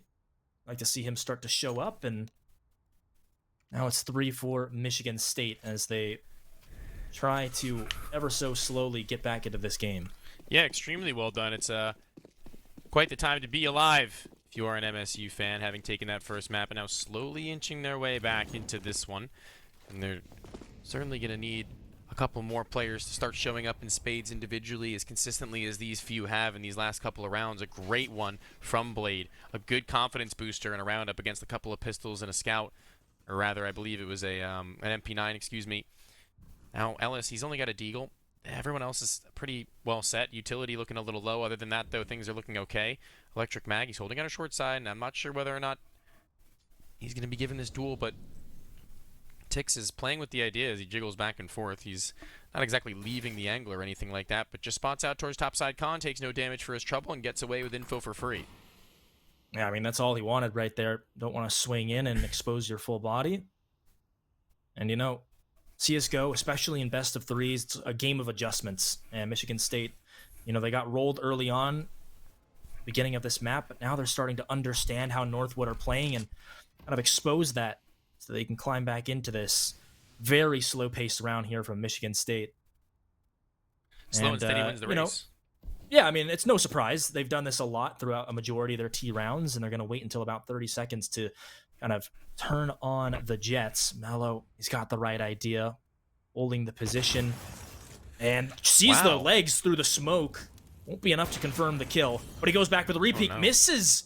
Oh, this is going to allow some space for Michigan State to possibly pressure this off down. He's got to worry about long and the bomb site. The trade not there for Babe Nation. He misses. Now goes back to the pistol, but escape. He's the rescue. He's the hero for Northwood, and going through the smoke is Ellis, and they shut down the push from the Spartans. Listen, Mello might have missed a couple of shots, but that no-scope is pretty cool. Close range around the front side of dice. I thought he had that first kill that he fired off on.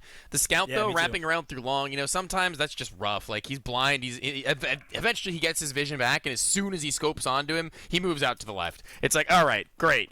I thought I had that one perfectly set for me, and it's unfortunate that's just how the cookie crumbles sometimes, but it will falter at the end of days as MSU did get close enough to that A-bomb site to make something happen. They'll eventually be shut down, though, up. Thankfully for MSU, missing onto that opportunity in connector, the door is blown open, and now with the two weapons that they have, the Glil and the AK, they're looking to do something about this one, and that would have been something to behold if he had managed to find that head. But now they know that they have at least one rifle in play. Will that dupe them into thinking it's another full buy? Oh. Oof. I mean, Ditto, that crosshair's Jinx. just in a perfect spot right there. Like, that's just nice to see. That's good CS. And Electric Mag going around the corner. That's also good CS. Headshot connects. Trying to answer back to Northwood's early frags found for them. And still plenty of time for them to make something happen. But Solgoat, he is holding this angle, but misses. What a shot from Electric Mag. 2 very big impact kills for the Spartans. And now it's back to even 3v3. They have a lot of options here, but they're staying true to their initial plans, and that's the B site. Escape located behind the pillar. Looking to use that MP9 at close range. Ready and waiting, Electric Mag around the pillar sits Escape, and there's no escape for him. The only way out is a fight, and he's got somebody coming from the bottom of Monster Tunnel, and it's going to be Oslo to actually find that deep in the kill, and Ellis, he's still here undetected. Oh no, the bomb carrier on low HP. He's going to be able to get away from the line of sight. But Mello still into this one. 1v3 turn 2, dropping the bomb carrier now with a Molotov to extend onto the site as well. Will it stop the plant itself? I wonder. I think he just missed his mark. As now he's got 40 seconds onto the clock. The timer is running with a kit to work with as well. A flash and a smoke both extended, and now he's going to have to try and run into this one. Fast movement. Player on the top of the boxes. Manages to find him. A good adjustment onto the next, but he can't find the kill. It will be Babe Nation to make sure that one doesn't slip out of the way of MSU as they find 4. Now this half is still on track for them to find a 9-6. My goodness. 6-9 rather. If Mello gets away with that 1v2, that would have been incredible with those 2 shots back-to-back, but just misses by a hair on that second player. Babe Nation closes it out. Really big round for Michigan State, as it seemed like they were really close to being broke once again, and Northwood possibly even securing double digits before this half is over.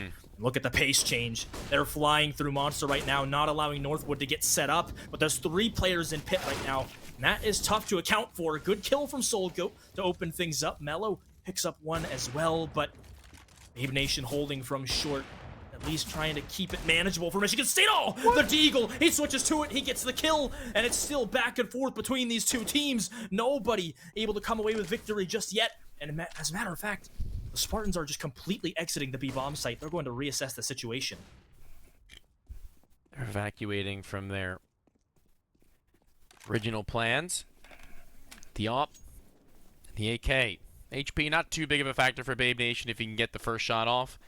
So with this timing, Tix just trying to wrap his way up through connector, maybe catch them with their backs turned as they make their way into A. That's a pretty good rotation from him, not hearing them making their way through Con, not hearing them through topside A. He'll soon have somewhat of idea of what they may be piecing together, either another late B hit or perhaps just right up through long, as it looks like he's actually going to be expecting the former as he walks back down and through. Babe Nation, Electric Mag taking their sweet time into it, and they're going to be able to get this bomb plant for seemingly free with a smoke to play in the post plant as well. Danny, this one's definitely not over yet for MSU.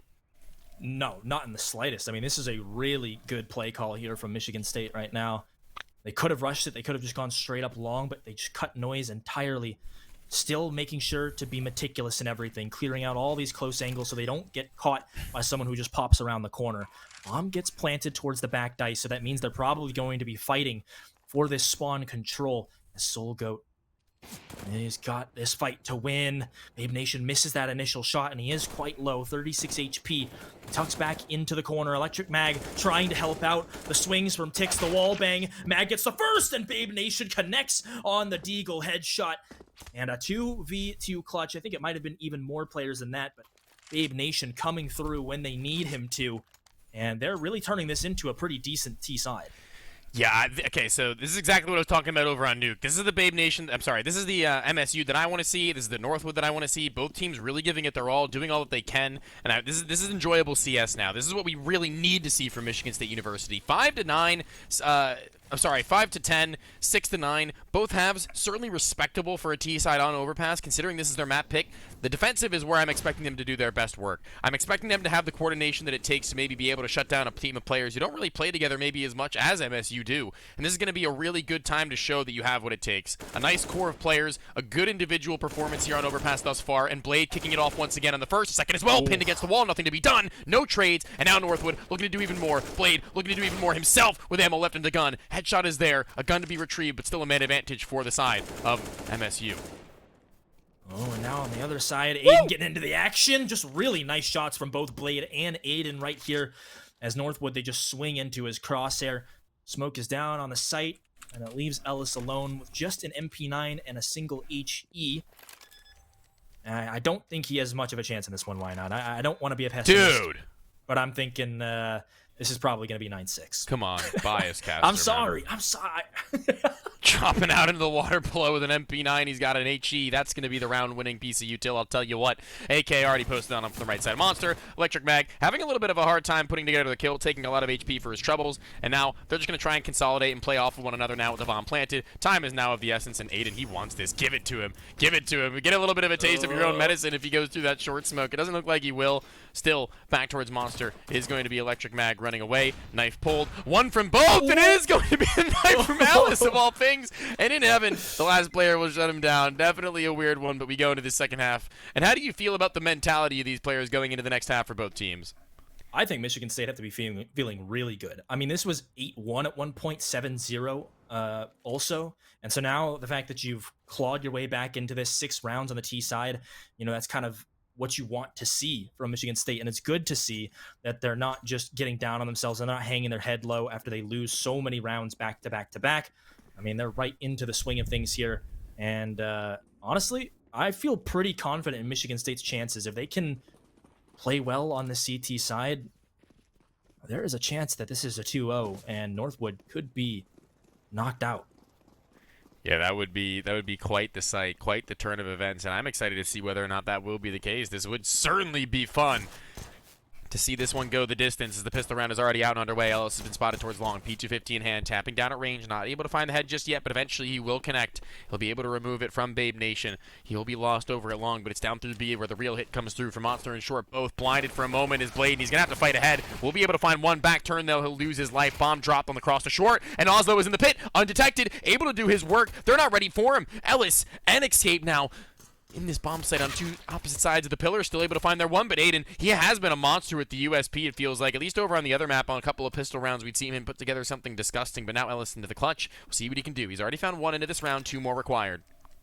And I love it from Aiden. He doesn't force the second fight after he gets the kill from Heaven. Regroups with his teammate. They're going to try and trade effectively. Oh! There's the headshot for Ellis. He's going to swing around the left side. Does he have it? Oh! It's real close, and he decides to just run away. Play a bit of a safer angle here. No kit indeed. And that means that Electric Mag is going to have to press on the gas, maybe trying to bait Ellis into peeking, but he's not falling for it. He's got to go around the corner, and there it is. Ellis, the 1v2 on the pistol round, and a huge one to pick up for Northwood. Dude, that first shot was just absolutely disgusting, to be honest with you. That was something that I wasn't anticipating in the slightest. The second one, that was easy enough as it were. He walks right into him, a little bit of a sound cue given over. Still impressive with the P250. The one-shot headshot potential comes from any pistol, but that one, it just feels so much more crisp as the sound is really what makes it, I feel like. That USP headshot, probably my favorite and most, satisfying sound in the game, to be honest. Yes, it is music to the ears whenever you get that one-tap headshot with the USP. Yeah. Not wasting any time. Weird duel there, but Solgo, he'll win it. Aiden trying to hold his ground with the P250, but only able to pick up the one. Okay, that's awkward. Electric Mag will take care of him after the initial damage done by Blade. And Mello, he's watching for this. There's, oh my goodness, he got both of those kills right there. That's beautiful stuff. Bomb goes down, and Electric Mag, really no chance to answer back. Yeah, he gets those kills pretty easily. Even while he's blind, he kind of just runs away, and the bullet spray is enough to take the low HP player down and finish off the other. And the last player was just the icing on the cake, a nice hat trick for him. Even so, 11-6, MSU. They're going to have their bye up ahead of them. No op, no problem. They're going to be playing up against Galil, even so. AKs across the rest. It's going to be decent. We are going to be going into a little bit of a timeout, it looks like. I believe that one's probably going to be tactical, I can only assume, as we are going pretty late into the stages of this second half on the second map. This is going to be Michigan State really with their last chance to prove that they can walk away with a couple of rounds consecutively to get tight enough with Northwood before they run away with the economy game, because this is going to be the full investment. Northwood winning out this one would likely mean a 13-6, and that will be an uphill battle to say the least. So this is really a great opportunity, a window for Michigan State to slap back up against what NU have put up against them.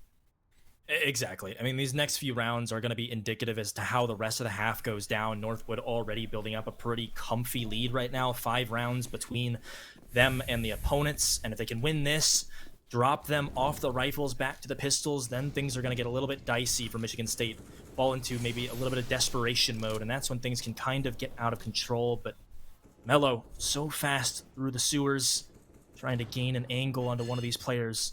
But he'll just tuck behind the sandbags for now. See if Michigan State want to go for the retake on short, but right now the boost is there. Aiden makes it happen, and that's what I was mentioning before this game. Overpass, so many spots where you can get very tricky, or you can stack, you can spam, and win fights without even having to basically fire back at the opponent or look at them. The best maps have the most gimmicks, in my opinion. Oh, yeah. I think gimmick plays are probably the most underrated and interesting ones. Yeah, that, and they just really change the pace and the flow of a game that can otherwise be a little bit too stale for my likings. Like Dust 2, that was a map that I had problems with for a long time, not based on the fact that it was old and purely because it was old, but just purely because of the fact that I felt like you kind of got put into a box after long enough in terms of the different plays that you could do, different change-ups, other than taking it fast here, throwing a smoke here late. Like, it just got a little bit mundane. Overpass, always something new, always something exciting, and now new to Aiden is the A-bomb site incursion as they walk him down. Not able to do much about that one, but his teammates will. He found his 1 kill. Babe Nation able to put together the rest, though, as everything looks easy enough for him as he slides in through the dumpster. Not ready for that same position from another player from the side of MSU or Northwood, and that'll be their downfall. That was the one that the Spartans needed, and they get it done. Very damaging. They lose 3 players in the process, so the reinvestments aren't going to be ideal, but it at least gives them a fighting chance to try and get back into this game. Now 4 rounds separating these 2 teams, and Northwood, they're not on the greatest money either. You can see 3 Tech 9s in the hands of these players, but they're not stopping as far as the pace goes. Escape wasting absolutely 0 time, just flying up connector right now, and Aiden, he's going to hear the clattering of this metal beneath the feet of Escape. Tries to fall back, bide his time, wait for some support from his teammates. Going around the corner, can't collect the first. Will eventually get it. They haven't spotted the next. Oh, goodness, this is really awkward right now. Oh, my Tech lord. 9s, they're getting the fights they want. They're taking them up close. And now this is very dangerous for Michigan State. You were thinking that now is the chance they can possibly get back into it. But Northwood, they've got other plans. Escape found all 3 of the kills in this round so far with his Tech 9 alone. The MP9 is at the bottom of Monster, though, and he's going to hear them making their way up through short surely. He's got to turn around now. The bomb's going to try to be planted. They wouldn't have cleared out Monster Tunnel yet, and Oslo's going to be able to stop the plant. Ellis not ready for the peak, and that's going to be a round well recovered with an AK to work with as well. Everything going swimmingly towards the end stages of that one, despite it getting a little bit dicey. No bomb plant, and only 3 kills. It's still decent for Northwood, but certainly not nearly as bad as it could have been if A, they went out the round, or B, they got the bomb plant with another frag and kept the pressure on the Michigan State University side. And now Northwood, they're backed into the corner. That was kind of their last buy before they're on the side of poverty. 1 Tech 9 is the only thing invested. Well, there's a P250 on Tix as well, but even still, that is not at all what you want to see coming out of one of these rounds. Michigan State University, got to keep this clean. It's important to get the win, but you also have to keep it clean, keep building up that money. And, once you can get the momentum going on that CT side, it is really tough to stop, and that's what you hope to see from Michigan State as Northwood try to do the exact opposite. Revealed in bathrooms, pushing forward, and flips around, gets 2. Babe Nation is here in support, and this is really well done from MSU. Aiden, oh my goodness. Just give him an MP9 and let him go to work. That's one of those rounds where even though it's an eco, you lift your hand off your mouse and shake it and go, whoo. because that was crispy. That was clean, and they needed to be as clean as they were. The SMG at that range obviously is going to be difficult enough, but being an instantaneous headshot, making the money that you now get into your pockets, Aiden is going to be funding them for quite some time. No AWP for either end. All the utility for the side of Michigan State, though. And the big thing about this one is that they're going to be denying so much map control from Northwood for the early stage of these rounds. Damage taken through the molly. Is he going to be expecting him to make his way through, though? Aiden, he's dancing on a knife's edge, and Mello, he's going to phase through, but it looks like he's got a read onto it. He's looking to his right. He's looking down low. Still able to find the kill. Whoa, this is so quick from Aiden. Almost 2. That was nearly the round ender, to be completely honest with you. Now it's a 4 versus 3. Low on HP is Tix, but still able to get away with his life and to pick his Electric Mag. Take a look at Soul Goat. He is so far forward right now, and I don't think anybody realizes this on the side of Michigan State. It's going to be all about timing. There is a rotator who has just crossed the truck, but he's going to hear these footsteps. That's a true shot from Soul Goat, trying to bring it back in, and they got the lurker coming through Monster in Ellis, but there are still players here. They haven't fully rotated off yet, but there's a lot of space taken. Soul Goat trying to single-handedly bring his team back into this game. Now they'll turn their sights to the B site, and that's that. I mean, Michigan State were looking really good with those first 2 picks, but Soul Goat kind of takes it all into his own hands, pushes all the way through the A site, and nearly wins the round single-handedly for Northwood. I don't know how he even got there, if I'm being honest with you. I just physically am not sure how he managed to make himself into that position. It was definitely an interesting way of getting around, but whatever works, works. Babe Nation not able to catch him on his way back and around, as he's already gotten 3 players on low HP to deal with towards the end. It doesn't look like they're going to be hunting him. He's going to be able to save this gun, and I think that's going to be pretty important to their money, seeing as both Blade and Oslo are going to be able to buy for themselves, maybe even drop for a teammate. Babe Nation can obviously do that for someone with full armor, a kit, all this utility. Solgo might even give him a couple of extra bucks or take away the gun, which would be a huge detriment to him, but no, he does get 300 more. And an AK. Yeah, and I mean, I was about to say, really every kill that he gets right here is important, because Northwood's money isn't good. They've got to reinvest. They do win the round, so they should be okay. But yeah, hold on, wait. Actually, the A1S has a $300 kill reward. He would have not had enough money to drop over an M4, and they're not going to. Wow. Oh, I actually am kind of surprised. I mean, honestly, I'm not mad at it. No, definitely not. I can see both sides, both lines of thinking. Yeah, they're going to have money for the AWP in next round. That's going to be the biggest key component to this one, as I like the fact that the aggression in Khan comes from the AK. He drops a weapon. Nobody can exactly get to it, though, and that Molotov being fluffed actually hinders the side of MSU. That might give space over to the side of the CTs to maybe make their way into short water or something to retrieve it, or maybe he can just juggle it out himself. We'll see whether or not that'll be the case. Drops the kill, backs out and away. Not too sure where, if anybody else is playing back of Khan, so it's definitely a good protocol to say, you know what, 5v4 guys, we still have a couple of flashbangs to use in playmaking scenarios. We shut the door. They have to make the sound to get back in. Well, they sneak down connector right now, making sure that nobody's tucked away in one of these corners. AK wasn't retrieved after that kill from Babe Nation was confirmed. A little bit deep, so you don't want to get too risky.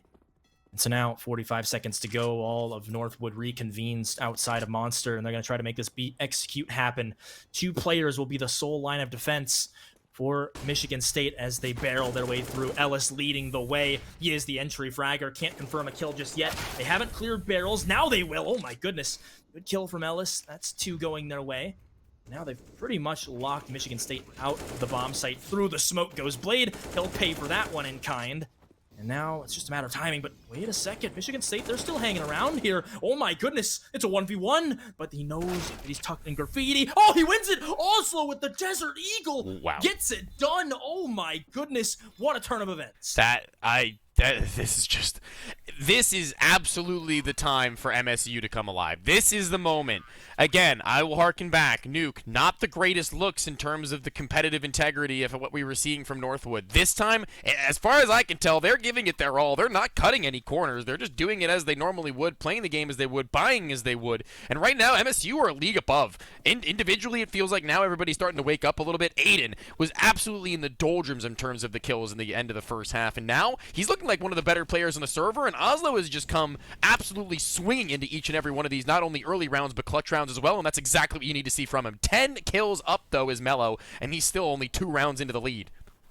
I mean, those rounds like that add up over time. Babe Nation, true with the AWP in hand. He's man. going back for the re-peek. He might have him. It depends on It's what gonna be hard. side of the rock he peeks from. It's the wrong side. It's a 50-50. He guesses wrong.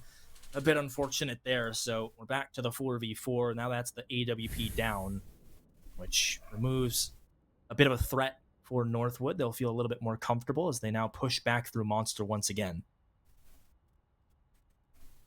We can see them now slowly creeping their way out into this B-bomb site, similarly to what we had seen from the T side of MSU with 2. Now they've got 4 bodies, 1 on its way. They've already lost 1 man, trying to trade effectively enough. Oh my lord, what an adjustment! That was disgusting of the player down below. It looked like he had every right finding that trade, but now a man down. Blade, he's gonna have to really wait for his teammate in Aiden to make something happen, because he's on a late monster flank, and he's quite some ways away even still, and he's backing away.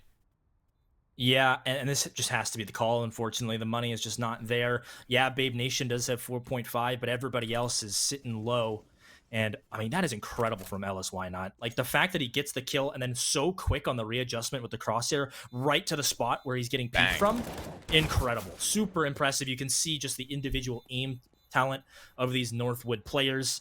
Of course, like we mentioned, 3 of them playing for 7 a.m., and it's going to be 13 for Northwood, kind of stopping MSU in their tracks. So after that semi-eco win, it was more of a half buy, I would say. They get kind of answered right back, and it's a 3-round lead for Northwood. See, this is going to be weird. This is going to be a really weird decision to make. There are a couple players on double right now on the CT side, so going all in is probably the way to go about it. A double up setup?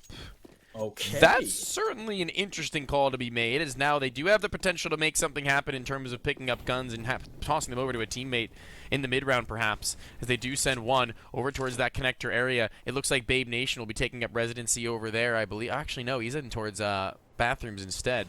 Aiden, he takes his over towards B, and they walk through water. Nice adjustment, great adjustment. Nobody there, nobody wide enough to try and help out. An early 5 versus 4, and things are looking great. Aiden, not so much. He's taking a couple of shots of his own over towards short water, as they haven't actually taken this one, the T side, yet. Soon, up through Khan, bomb loose. Oslo can get out of the way, drop a smoke. Nobody to do a thing about this one, and in Khan, they find it with the D.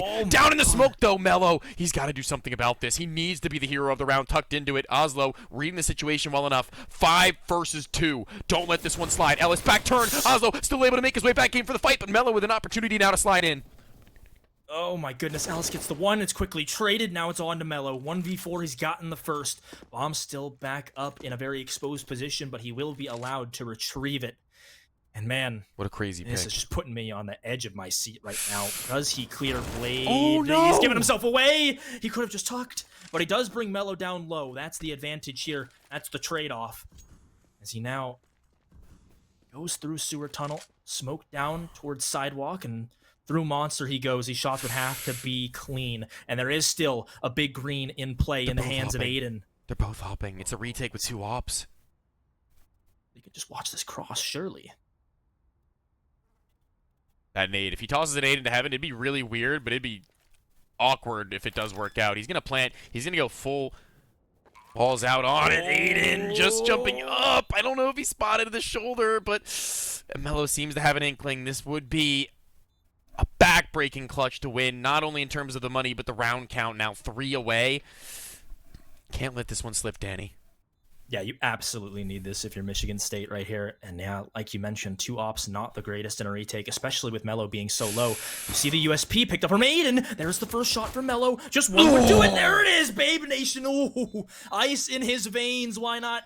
And he'll have enough time to get the defuse kit in hand, but that had me on the edge of my seat, dude, the entire time. My heart rate was just absolutely racing there. I was so close to just, I was tightening and tensioning as he was missing the shots initially, but then he kind of slows down, takes his time onto 1 tap, and it'll hit him right between the eyes, and it had to. That was just so close to a perfect Mello play, really. His HP was not favoring him in either of those 1 versus 1s, and obviously the first player having only a USP pulled is going to have to clear the angles first and foremost. Not let anything go unchecked. This round, they've got 3 MP9s, an AWP, and an M4 up against a MAC-10, a Galil, a pair of them, as well as a pair of AK-47s. So, I mean, the buys are kind of equal. Babe Nation's AWP is going to be the difference maker, really, for the CT squad at the end of the race. Is now we look to pop into B as, a mid-round call, I can only assume, as they dodge out through Monster. They don't show themselves or make anything known. They contact up, and here they're going to go into a 2-player deep peek. But Babe Nation's op. If he's not isolated, he's going to be in for a couple of frags maybe, and it looks like that'll be the case. Oh, yeah, leg. Just a bit low on the crosshair. Blade does answer with 1, and he'll take his leave from Heaven, rejoin his teammates towards the lower area as they try to gain some space here. Not very confident. It hasn't been spotted yet. Babe Nation gets a second. They're whittling down these players. Yes. One by one, they drop Yes! a perfect round Absolutely from the Michigan perfect. State Spartans. Only Blade drops, and even still, he picked up 2 before dying. And now Michigan State 1 round away from tying Northwood up. And they're just not in the greatest financial situation now. Why not? We could see a change in lead very shortly. I'm absolutely adoring what I'm seeing right now from this CT side. Their setups are sublime. The AWP's rotations are unpredictable and calculated by the player utilizing it. Babe Nation is doing everything he can, everywhere he can. They have full utility, full weaponry, everything they could ask for. This round's going to be a formality for Northwood. If they can walk away with it, that's going to be massive. But if not, that 13-13, that is where the game will turn. That is where the script will flip. And they'll have more than enough money into the bank. Babe Nation, especially being run down, though, on the top side of A, could get worrisome. He's not going to be ready unless he backs out and away, which he does. Good read. Off now. Posted for the cross. Not able to drop one yet, but the next person to walk into him, he's going to have to be careful. He's being run down. He needs some support. He needs some help, but no. The USP will do it on its own. M4 here, able to put together the pieces onto one more, but escapes. Tech 9 is ever lethal. Yeah. This is really weird right now. Solgo and Escape are dropped pretty low. On the flank, Mello, he misses the shots. Now he will connect. But Oslo, he's back in. He's here to help. 2v2 bomb planted to the front site, and the Molotov. That's going to cut some time here. Electric Mag in the shallow angle. Good adjustment. And he gets the second. Electric Mag secures it. And that was a little bit too close for their own good. Yeah, absolutely. Op can be retrieved. AK still in play, and they've got money for days. The T side could say the same. That extra 800 once again put into their pockets, consistently injecting extra money into their favor. And this one is just down to the wire. Map 3 of Mirage. It's so close. It's so very close, as right now it could be anyone's game. Everything's so evenly matched. This would be a huge win for MSU, and I'm really rooting for it now. This is the story you'd like to see, and they kick it off with an AWP pick from Babe Nation, maybe floundering 1 or 2 in the last, but this time he makes no mistake. Yeah, you try not to be biased, man, but you love a good storyline. Love the Michigan underdog. State, this would be an upset. This would be fantastic, and they're just 3 rounds away from doing it. Northwood spams through, chipping away at one of these players, but no confirmed kills just yet. They'll hold their ground, and they're actually setting up this boost over. This could be fantastic. Mello, nobody's sitting at Toxic directly, but yeah, Oslo, he's going to cross right into the crosshair right there. Unfortunate. But they'll at least have the information that there's at least 2 players in water. As we say goodbye to the minute mark. Blade, good answer back, but maybe just a little too aggressive on that peek to the Molotov. Electric Mag, he's got to go big here. Tix has already crossed, seeing him. His head has been spotted. Spray not going to be able to be reined in. AWP, though, will connect and get out of the way as well. Nade onto the site. Escape should eat that one. Spam through, not going to connect either, but now really waiting on Aiden. Needs him. This monster flank, we'd seen it come before, but it needs to actually go through with it now. There's no time to save. That is no longer the objective. The derogative is to go in and through. Escape. He must read that there should be a bait coming through for the flank soon. No, he doesn't. He doesn't turn. Instead, he allows himself into the bomb site, and now Babe Nation smoke could come into play with the smoke towards short. That might deny them everything. The bomb planted. Flashbang into his face. It wasn't a smoke. I was wrong. Or it actually was. They drop it under the bomb. He's on it. Aiden's defending. He's going to be able to stop him for a moment. No, Evelyn's the gun, and it's Michigan State with the defuse and around inside of the smoke. 14-13. Oh my god. If he has maybe 2 more bullets in the magazine, he wins that. He lined it up perfectly, but in the time that it takes him to pull out the Glock, that's already diffused. So ballsy right there, by the way, from Michigan State to put the smoke directly on the bomb instead of short. I guess they must have been worried about a couple different angles, but they get the job done, and they pick up their first lead, which I think for the entire game. Am I wrong? It might be. Yeah, their I first think lead so. ever. As far as I'm aware, I just want to know if my mic broke or cut out because I got too loud, because that was hype as hell. That was awesome. I love to see stuff like that. Aiden doing everything that he can to give the time that he needs over to his teammate on the stick. Staying around the other side of the pillar is exactly what he needs to do to make that a successful round, as we do have a little bit more room, a little bit more time for this MSU team to get that money situated. 5 AKs up ahead of them, and they're broke if they lose this round up against Map and Series Point. Tix shows his back. Oslo's angle is perfect. Losing a man and immediately another to follow. Blade not yet discovered on the other side of the smoke, and Escape is all that's remaining between the round win. A good 180, a great 180 even at that. He's got the bomb, and as well as a flash. 2 kills, not a whole lot of HP though. We'll see what they've got going, because this is going to have to be literally do or die from him for this next round. Their loss bonus is accumulated, $800 left over with this. That's something to write home about into the next and possibly the final round of the game, but Escape, we'll see if he can do it. Yeah, and he was bathing in those flames during both of those duels, so the fact that he's still alive is pretty incredible, but it won't take much to take him down. Blade, it's all about timing, looking towards Bank. He hasn't spotted him, but the trade is there for Electric Mag Hole. I was thinking that might get a little bit too scary. But Michigan State, they clutch up right there, perfectly done. They trade effectively, and Michigan State is 1 round away from upsetting Northwood and beating them, not only beating them, but 2-0ing them here in the finals. That is just something to behold. It really is. We are 1 round away from quite possibly the craziest round, or craziest game, excuse me, in the history of collegiate CS that I personally have ever seen. Man, oh man. This is what you like to see. This is textbook CSGO to its finest. I'm sure everybody watching right now is enjoying themselves, and this boost from Aiden won't get spotted initially. He'll have to retreat as he's a little bit too far forward. Oh, and he's gonna hear this door open. Aiden in the perfect spot. Gotta line it up. No, Ellis! How has he done that? That is an incredible flick from him. He had him dead to rights right there, but it's a 1-man advantage for Northwood. 1-man advantage. Babe Nation's op, still ready to chime in, ready to do some damage, getting a little bit aggressive here at the front side of A. He'll be shut down. That $800 really did make the difference, and they're showing up right when they need to. The headshots are coming through, and MSU, they might have had that lead, but they need to save now. Those guns, they're more important than anything that they can put forwards into this round, as they've got 2 players separated. Blade going to join up and spawn, and they will have a little bit still to work with into that last, but what a run over, what an answer back from that last round. Forcing the reinvestments onto the side of MSU, keeping themselves in play. Escape getting money into his pockets, injecting his team with exactly what they need to make him competitive, and now they're going to be hunting. They want to take the guns out of their hands. Maybe not the wisest idea in terms of their own economy, but they're going to try and do it nevertheless.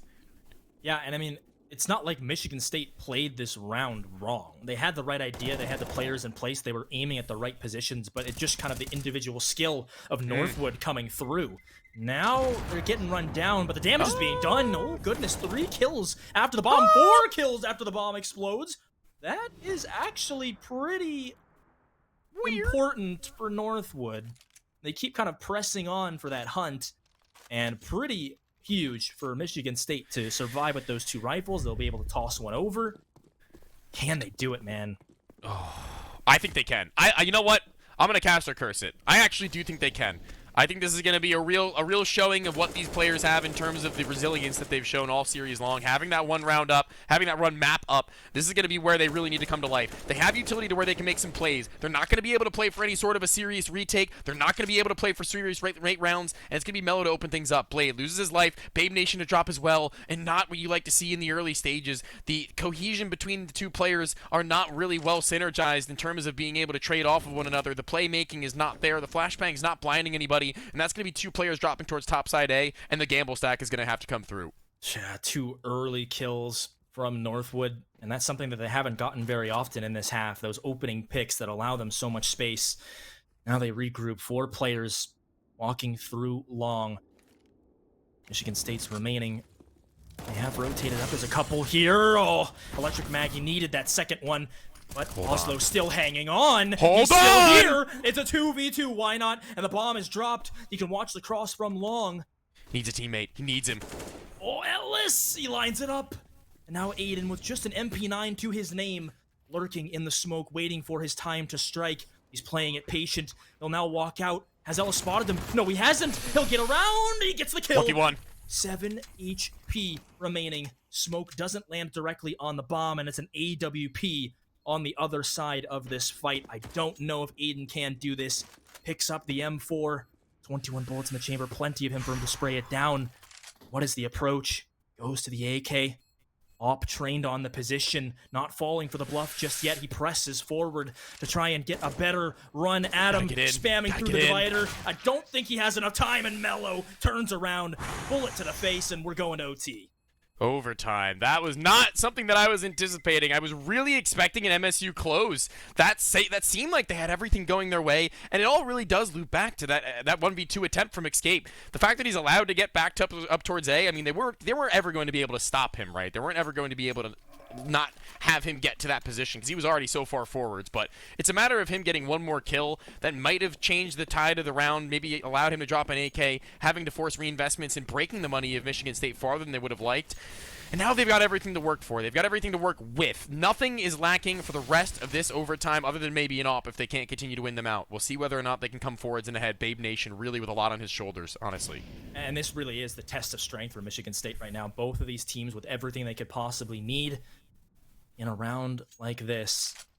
And so if Michigan State truly is the better team in this one, they'll win it out in overtime here. Or is Mirage on the cards? That is the question that we are going to try to answer here. Extra rounds needed. All 30 rounds of regulation. Not enough to decide the winner. Aiden playing in the locker rooms here. Won't spot anything just yet, but it's still good positioning if he wants to try and wrap. It's not going to be easy, especially with that man being lost early. Blade having gone down. Aiden doing what he can, tagged up by the op. Now he does have info that they are heading towards A. Drops a flashbang. Both players turning, almost lining up for him. Not quite. Still low. 3, 4 actually of them, technically speaking, are within that one-shot potential of any of these A4s or A1Ss. One headshot will just destroy them utterly. It's a matter of time whether or not that will be the case, though, as they've got to head in sooner rather than later. 30 seconds under the clock. It's the rotation down. There's going to have to be a read, and I think there's too far for the fast rotate, but they will eventually be there to cut them off at heaven. One player, at least. Fast smoke, fast molly. This is going to be a pretty decent retake, even still, from MSU. A chance for sure. Yeah, all of them exited the B bomb site, so they're not able to watch that cross. Northwood able to get the bomb down. Here comes the boost, but Ellis, he's seen it. Wise to stop, but Mello picks up one. Oslo answers back, and there's still an opportunity here. 2 players on low HP as Oslo goes into the pit. There's one kill, but he has to reload. He will be able to do so. He is allowed to do so, but Tix answering back. It's another 1v1 situation. Heart-pounding CSGO between these two teams. Can Oslo do it? So many angles to account for. He's got the kit. 3 kills already in the round. He would need the full 4. He's sticking it. Escape. Will he peek at the end? Yes, he does, and he gets it just in the nick of time. Whew. Northwood get away with it. Man, it's just every round, it just feels so close. Oslo is just doing all he can. 29 and 23. At every point, he's finding these multi-kills. 2 every time I see him getting 1. It seems he's never bad for the multiple, and now it seems like more often than not, someone is not letting him down, but they just need to get a little bit tighter knit with him. Able to maybe go for those early trades. Oslo can only do so much in the positions that he's thrusted into alone. And now, as we do go down into the second round, excuse me, of this first OT, Babe Nation, he's not going to be able to buy that op in the last round of this first, as he will have taken him down to $150. Not a great scoreline, and no one else is even remotely close to be able to buy it for him. That's going to be the biggest issue if they can't move forwards with this round win. Already up towards top side A once again are the side of Northwood. A little bit more success is going to have to be required inside of the toilets as Babe Nation. He's going to drop his molly soon enough. He's got a couple of teammates here to help him. Yeah, Oslo is really far forward right now. Now he'll make the retreat to a bit of a safer position. Still hanging around here, and Northwood waiting. All grouped up in the bathrooms. Now we'll see the flank come in. Aiden creeping up behind them. It's all about timing to make this flank work, and he's going to get the opper. That's one down. His position compromised. He can't get the Oh, my goodness. He did. I'm stumbling over my words right now as all this action's going down. Wow. Blade give them a one-man advantage. Babe Nation, no, he misses it on the cross. That's a huge shot to miss. Goes for the repeat and misses. Oh dear, he needed that one if Michigan State wanted to get back into it, and now Tix holding from Dice. Electric Mag throws the flash over. He's got an HE to maybe try and soften up these players, but that's not going to land on anybody, and he's dinked through the wall. 43 HP remaining, just dancing between these angles, and that time is ticking. He will go down through the spam, and 2 rounds on the T side, beginning of OT. That is huge for Northwood. That is going to be a pain, a real pain from Babe Nation. He's going to be feeling that one. He's going to be understanding the levity of the shot that he had just missed. 2 opportunities at it, just a little too slow onto the second. Double zoomed onto the first, catches a player with his back turn, moving in a way that's a little bit unorthodox to catch, all things considered. But even so, a scout, a USP, 2 MP9s, and an M4A1S up against a fully equipped Northwood. Flashbang over Monster Tunnel, perhaps, though. That could be something crazy. And look at this. They've got a player sitting for anti-flash as well. Is he going to throw it? Well, they're just going to go raw, and that might be a mistake because it's 2 kills for Mello. At least Oslo gets 1, but now it's just the USP on this bomb site, and he doesn't want any quarrel with those AKs. And look at Tix's position right now. This should very well be the closeout for Northwood with where their players are stationed, and that's going to be a flawless first half for Northwood. Well, I'm telling you, I gotta stop saying things before they happen, because now it's a 2v2. They come in to the bomb site through Monster. Ellis watching from long range. And he's just gotta bide his time right here, keep these players in place. That is a massive HE, but even still, Tix around the wall. What a shot here. He has to get it. Aiden doesn't. No hit, and I don't think there's any on the bomb site either. That is so unlucky right there. Just not enough money in the bank for him to invest in one. And that is indeed going to be the flawless Northwood OT half number 1. 3 on T. That's a rough omen going into this one. We had seen 10, or was it a 9-6 half on the first where they were on their T side, right? I believe. 9-6, yeah. 9-6, yeah. This is certainly not impossible. I mean, obviously, anything can happen. They both had to win 6 rounds on their T side in order for us to even gotten here. So certainly, we can see the same thing happen for Michigan State if they can turn things around in a similar fashion. It's just a matter of time before we see if that will be the case. As usually, it would be Ellis to fight towards short water up against Aiden. This time, not so much. Plays a lot more passive than he would previously, just sitting outside. The jump spot not going to see much more than 1, but the nade will catch 2. Much more damage on the blade than the other, however, now as they continue to walk their way up. Nobody directly holding on to that point from Heaven, just spotting it here and there, going for more jump spots than anything else. But the timing does favor Blade, he just doesn't know it yet. It did, anyways. Oh, now. Oh, hold on. Wait. The player from Graffiti is slightly rotating to a corner where he might not watch them be able to take a good fight. And Aiden, if he gets a timing in terms of the sound that his teammates at short make, there is a real world where they can crunch down on this. And they've got 2 players lurking towards long. There is a real world, a real potential, but a boost shuts everything down. 1 with a nade pulled. Teammate defending him. The B-bomb site under lock and key for the time. Good headshot from Aiden, though. Well, the bomb is still all the way back in T-spawn right now. Aiden, perfect. Oh, and the double. That's going to keep his team alive, possibly. Still, players throughout the map closing it out. And yeah, it's going to be Aiden that has to go all the way back through Monster, take that bomb, and now go back to the A site. So they're going to cut it close for sure, but they do have the advantage. The op still in play. Oh, Babe Nation covering for him right there as he dropped off the dumpster. No, wait. Ellis 1v3. Oh, no. He's going to stop this bomb. This shot has to land, otherwise this is over, and we're going to map number 3. No way. Yeah, that's really bad, but Electric Mag is there. Thank goodness. Because they were pretty far away from the action, and Michigan State holding on by a thread. That was really scary, to be honest with you, with the time being so low. Thankfully, he actually hears the player walking his way up through connector and can calm to his teammates. Guys, I need you to come back and help me to get to the site. We're not going to win. I'm not going to be able to plant. And they're there for the trade, because if they weren't, he drops bomb, runs back towards their spawn with like 7 seconds left. That one is just absolutely a shoe-in round for Northwood, but now things get a little bit more dicey than they would have otherwise expected it to. They're in a similar situation where if they lose this round, really open and shut book, it would feel like in terms of the economy moving into the last. AWP of Babe Nation starting to come to life again. Last round, he had an important shot towards backside to make it a free A bomb site. But now we're going to have to see a little bit more than that. Yet another boost. Nothing on the other side, though. It'll be them getting info for free. And on the opposite side of the map, Mello has chimed in with an early frag for his Northwood boys. Michigan State. Again, all that Northwood need is one. Before we head to Mirage, there would need to be a duplicate of Northwood's OT. Flawless T side. 4 players remaining to keep that dream alive. Soul Goat right through the monster. Now that's the 2-man advantage, but MSU, they've been in tough situations like this before. Can they overcome the adversity? It's not really looking like it. All of these 1v1s being lost. And now 2 more players to drop. And Northwood will secure this. Tix to get flashed in, and there it is.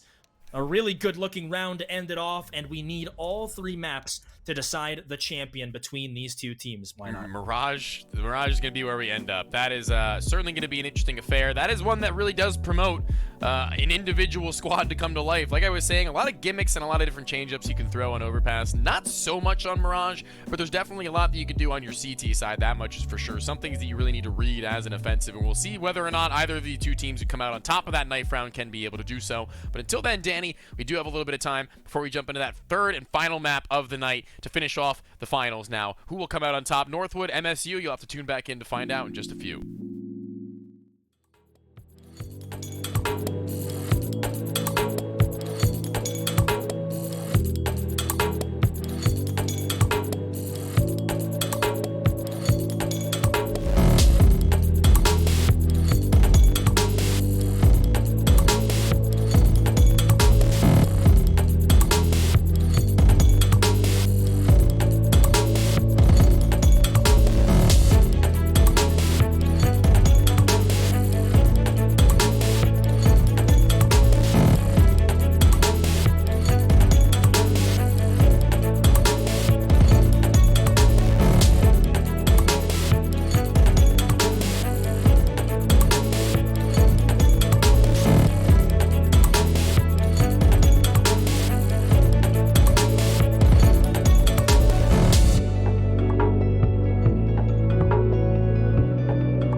too long of a wait before we jump into that third map. We saw how that first map transpired, Nuke 16-12. MSU coming out on top of the pick of Northwood University. The pick of MSU, however, of Overpass going a similar way, but in the opposite direction. That one looked like they had it under control for a while there on the come up. They really made it look like that was their own game at 13-13 and then swinging themselves up to 15-13. That looked like they had such a strong shot, but going into overtime, not able to bring it through. 19-16 to close it. Danny, what are we expecting from Mirage, and what are your thoughts on what we had just seen from Overpass? Well, you know, after Nuke and Overpass have gone by, those are more strategic maps. Now we go into a map that everybody knows, Mirage, the dusty yellow map that we love and know, the staple of the CS map. It's weird that it happened twice.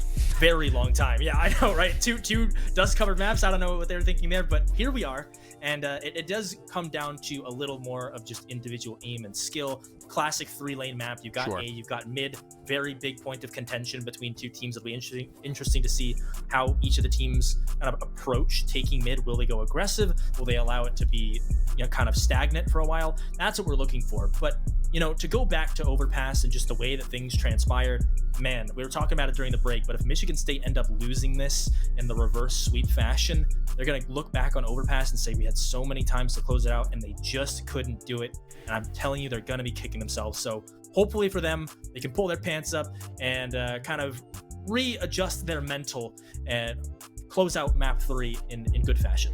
Yeah, and you know, let's give them the benefit of the doubt. Like I said, they were on a really large comeback at some point in the game. They had a long time to make their way back in, and although like they did have it in their control for a while and they could have taken it over the line, I will always say that despite that being the fact, it's still always going to come down to whether or not you can get to that point and continue to keep it going, which is always, it's a new round every single time, a new game almost essentially, right? Once you hit that 13, you've split everything, even keel, and it looks like even though they were able to take it just close enough to that line, just a few economic decisions, rather not economic decisions, economic shortcomings because of a couple of kills maybe that they had lost over to the side of Northwood, really throw a spanner in the works for them to be able to continue their reign. And that last round we had seen in regulation was just so difficult in terms of the money for them to take over the line. Overtime, 3 rounds in overtime on T side for Northwood is just something that's almost impossible to come back from without a complete reverse sweep in a way that you have to be completely focused, ready to go, and unfortunately for them, it doesn't quite come together. But you know what? That's okay. As long as they can reset themselves and bring the same level of energy and intensity that we had seen towards the end of that map as well as over on Nuke into Mirage, I have faith that they can do it. Yeah, I mean, really, you just got to put that map into the past, not worry about it too much, not let it get under your skin, and look to the future. Look to not just the future, but the present as well, as we're now here on Mirage, knife round in place to determine what sides will be chosen. And man, this has been a good one between these two teams. Nuke maybe not necessarily up to the same standard as Overpass was, but still, Michigan State giving it a good go here. Can they do it? One more map to decide the champion between these two teams. And also, I'm looking to who individually will be the one to step up for either of these teams to bring it over the line. Yeah, that is the big question mark, isn't it? That is what everyone's going to be looking towards. Is it's certainly a weird position we find ourselves in to be able to think, okay, hey, is this going to be the run over from Northwood that we were anticipating at an 8-1 lead on Overpass that doesn't go their way and goes into overtime? Or is this going to be where MSU culminate all of the abilities we've seen scattered throughout a majority of both of these last 2 maps and show us that we really do have a contender on the line right now? Yeah, and you know, speak a lot about the mentalities of these two teams. How are they feeling? Are they maybe a bit exhausted now, maybe making their way into the third map? Also, good to mention now, we brought it up before, because mental health does matter. And so NACE Starleague, they have partnered up with BetterHelp to make it easy to start your therapy journey through live sessions via phone, video, or live chat at your convenience. Check them out. Click on that Twitch panel down below, and you get a month free using the code. So check them out. It's a pretty good deal. I'd say so. You can scan it on the screen too. The code is right there. Use code 0B1D8. You can just take your phone out and use the little QR scanner and go boop, tap right on that boy, and you get your month. Be pretty nice and free. I might even use that. I might need that. You know, everyone has their downs. Every now and then. So yeah. You know, sometimes being the caster isn't all it's chalked up to be. Okay. there's more than just start game. So when you're yelling at us in chat, just remember we're people too. Okay. I don't know about Danny, but. I for one am real human, man. Am I? Yeah. Who knows? Not robot. I'm not revealing it to you. Don't tell. Don't tell him. Don't tell him. We do have Just a few segundos here before we hop into the game, though. Seems that we'll just be taking a quick sec, figuring things out, and making sure everything's going on. I think they're mutants from the grave. From the grave. That'd be interesting. Oh, wow. Zombie mutants? It's like, I guess that's like Left 4 Dead, isn't it? Zombie mutants, Left 4 Dead. It's kind of like Left 4 Dead. Yeah. That fits the bill. Yeah. Which one would you be if you had to pick one? You have to be Out a of the special Left 4 Dead zombies? Yeah. You remember the names? You want me to list them off? Well, okay, I'm thinking of them right now. Okay. I mean, give me just a second. I know that there's the one that like runs at you and explodes. I'd probably be that one. The Boomer? The Boomer, yeah. Okay. And Boomer. I am old too. I mean, I'm not old, but I was just gonna say. You called me old. Yeah. I don't know. Let me think. I'd probably want to be the Hunter because he's really fast. He gets to leap really far. He probably gets to eat a lot because he just goes to town when he actually gets on top of somebody. Lots of mobility. I like the choice. Jockey, not so much. That sounds annoying. That sounds just kind of like tedious. No. You know what I mean? Yeah, just maybe too strenuous on the muscles. Men in Black aliens for sure. It's pretty good. I'll take that. The little Men in Black alien. They have so many in those. Those are good movies. You ever seen those? I've seen all of them. Yeah. Yeah, they're really good. I liked the third one. I heard a lot of people didn't, but I liked it a lot. Dude, it's been so long since I've seen any Men in Black movie. I could not give you like the first thing that happens in the plot. The last Men in Black movie that I saw, or Men in Black 3, which is I'm pretty sure like the last mainline one, came out in 2012. Wow. Is that crazy? Isn't it funny to think that 2012 is 11 years ago now? Yeah, it actually is. That's incredible. 12. Wow. 11 years ago. Yeah, that's just. I hope they make I wish they made a fourth one. That'd be really cool. Listen. I mean, they did make a fourth one. It's called Men in Black International, but it doesn't have any of the original cast in it, as far as I'm aware. Oh, that's right. They did. Yeah, I completely skipped that. I was like, I don't think so. I like the actors in it. It was Chris Hemsworth and Tessa Thompson, but. Oh. Yeah, they're pretty good. We're just shooting the breeze. I hope you guys aren't getting like bored with the snooze fest we're putting on. But we're just waiting like you guys. We do have the game underway though. We did manage to fill up the airtime. That was fun. That felt like an Anders moment where we just go on about whatever. Sometimes you got to. Yeah. Fire exploding out of A main right now. Blade, he'll get the one. Very awkward exchange of bullets by Sandwich, and we're left still even between the two teams. Northwood trying to press a little further forward and cut off some of these rotations as two players lie in wait at CT spawn. Yes, they do. Very patiently at that. Oh, Aiden catching one inside a connector, but the CT slink in, not going to be favoring his electric mag now. Has a couple of different angles to worry about, knowing where both of them are positioned from. The bomb perfectly triangulated between the three of them to where electric mag is stuck in a near unwinnable position. Yeah. He does have a kit, but I mean, yeah, he's going to have to go for like the full stick, and he doesn't even have to peek at connector right now. Melo's just literally waiting for his teammate to do it, but eventually he will, and he'll take the kill for free. A double between both the last remaining players on Northwood. Yeah, I mean, really tough. Borderline impossible right there for Electric Mag, as he's got two players at completely different angles. You'd have to flick from one to the other. That would have been a ROPS moment if you pulled that off, but not to be. Northwood will kick things off with the win on the pistol, and force buy-in. 2 Galils, 3 AKs, a little bit of scattered utility. Now, not a ton. They'll try to brute force their way in. The lurk of Soul Goat coming through A main. Player on triple to deal with. He hasn't spotted them just yet, but Melo's having a great time with that Galil, as he'll pick up 3. And now it just leaves Aiden. So easy does it. Simple round for Northwood. Simple round, simple enough. Aiden, okay, USP able to pick up a Galil at the end of it all. That's going to be pretty nice. If you can get another, that'd be even better. But even so, a consolation. He's going to do what he can. Kills will be fun. Northwood, though, already up to this second round is going to be pretty nice for them in terms of the money. It'll be Northwood with a nice force back against them that they're going to have to be cautious of. And keeping this Galil is going to be kind of cool, honestly, for them if they can. Another kill would be even better, but catching one off the toe, oh my lord, Aiden, that was disgusting. Really good adjustment onto him. A little bit of extra injected into the pockets. No op, but even so, more utility afforded to them. Yes, please.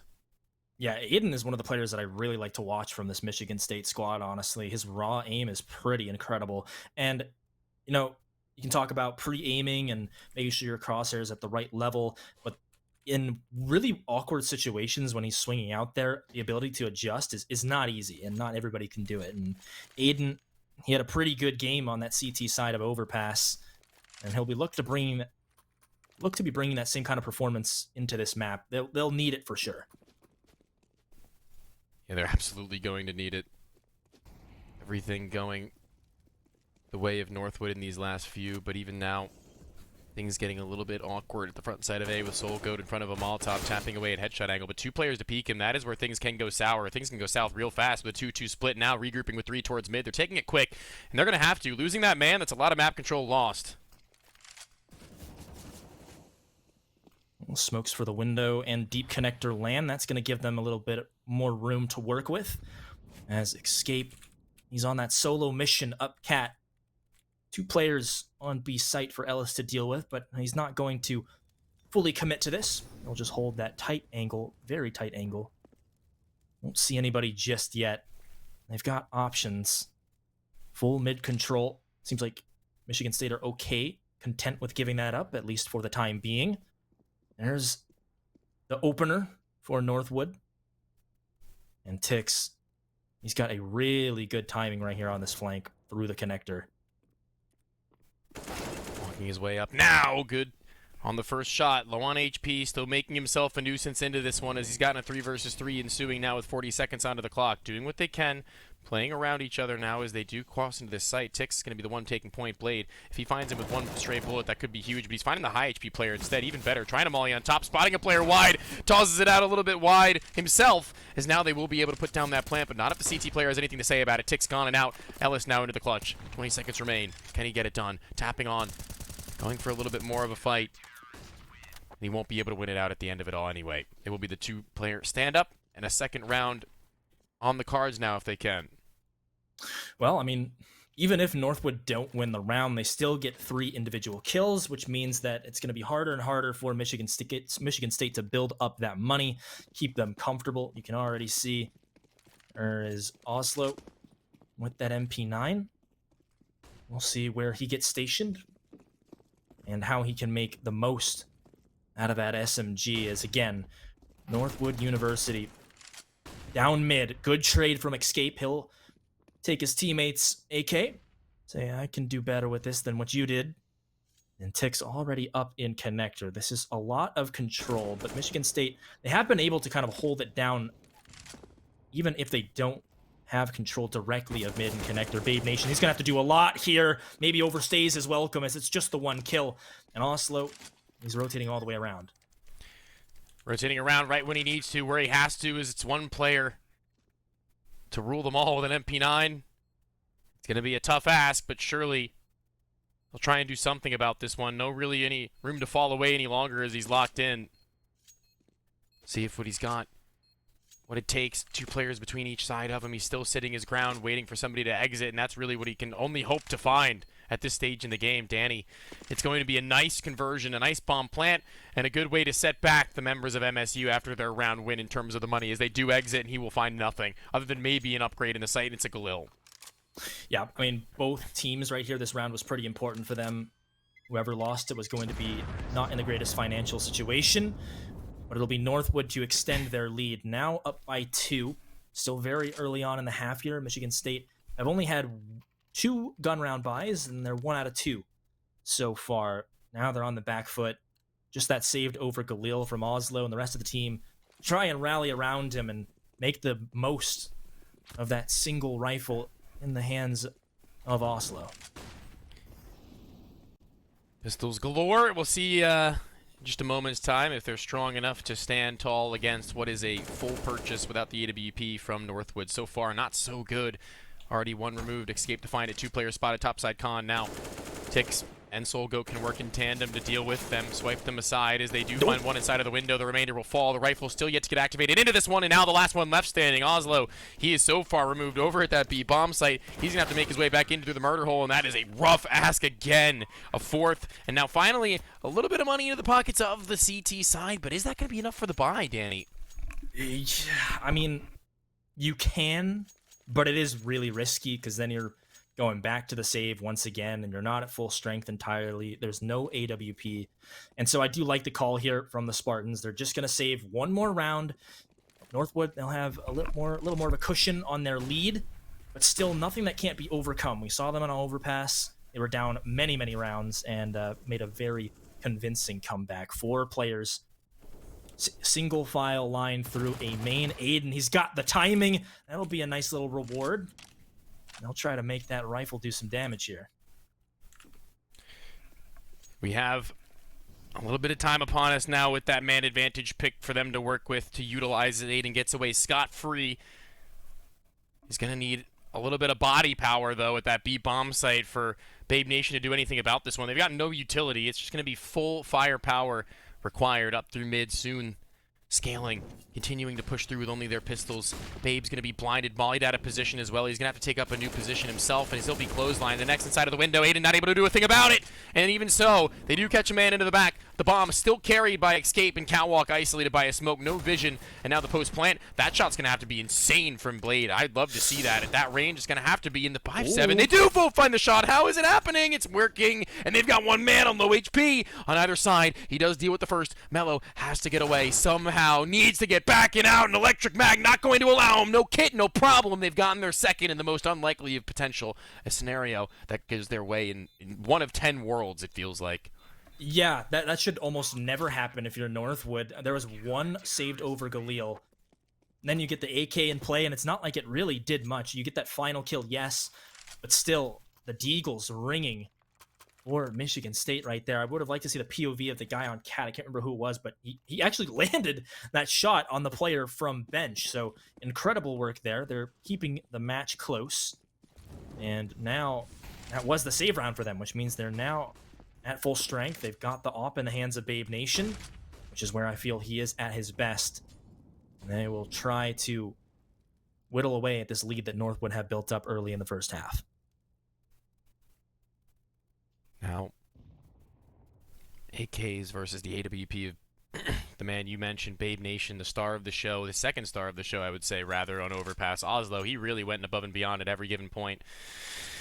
Gave them every single avenue of opportunity, and now he's going to have to recreate that same success alongside Babe Nation and maybe one more player in order to take it over the line, because it wasn't enough for a moment on the second, but the third, it's going to have to be a different story. Smoke to the top, a one way of kinds as Electric Mag tosses out a nade to the bottom side. It'll actually finish off one of these two players, and Mello's going to eat a lot of damage as well. Great work, trajectory on point before the smoke plumes, and now blinded, having to take this corner angle. If he gets pre-fired, it's going to be a hard ask for his bomb site member to do much about this one. Under the balcony is another, but oh my lord, Electric Mag, he is the man to go live wire.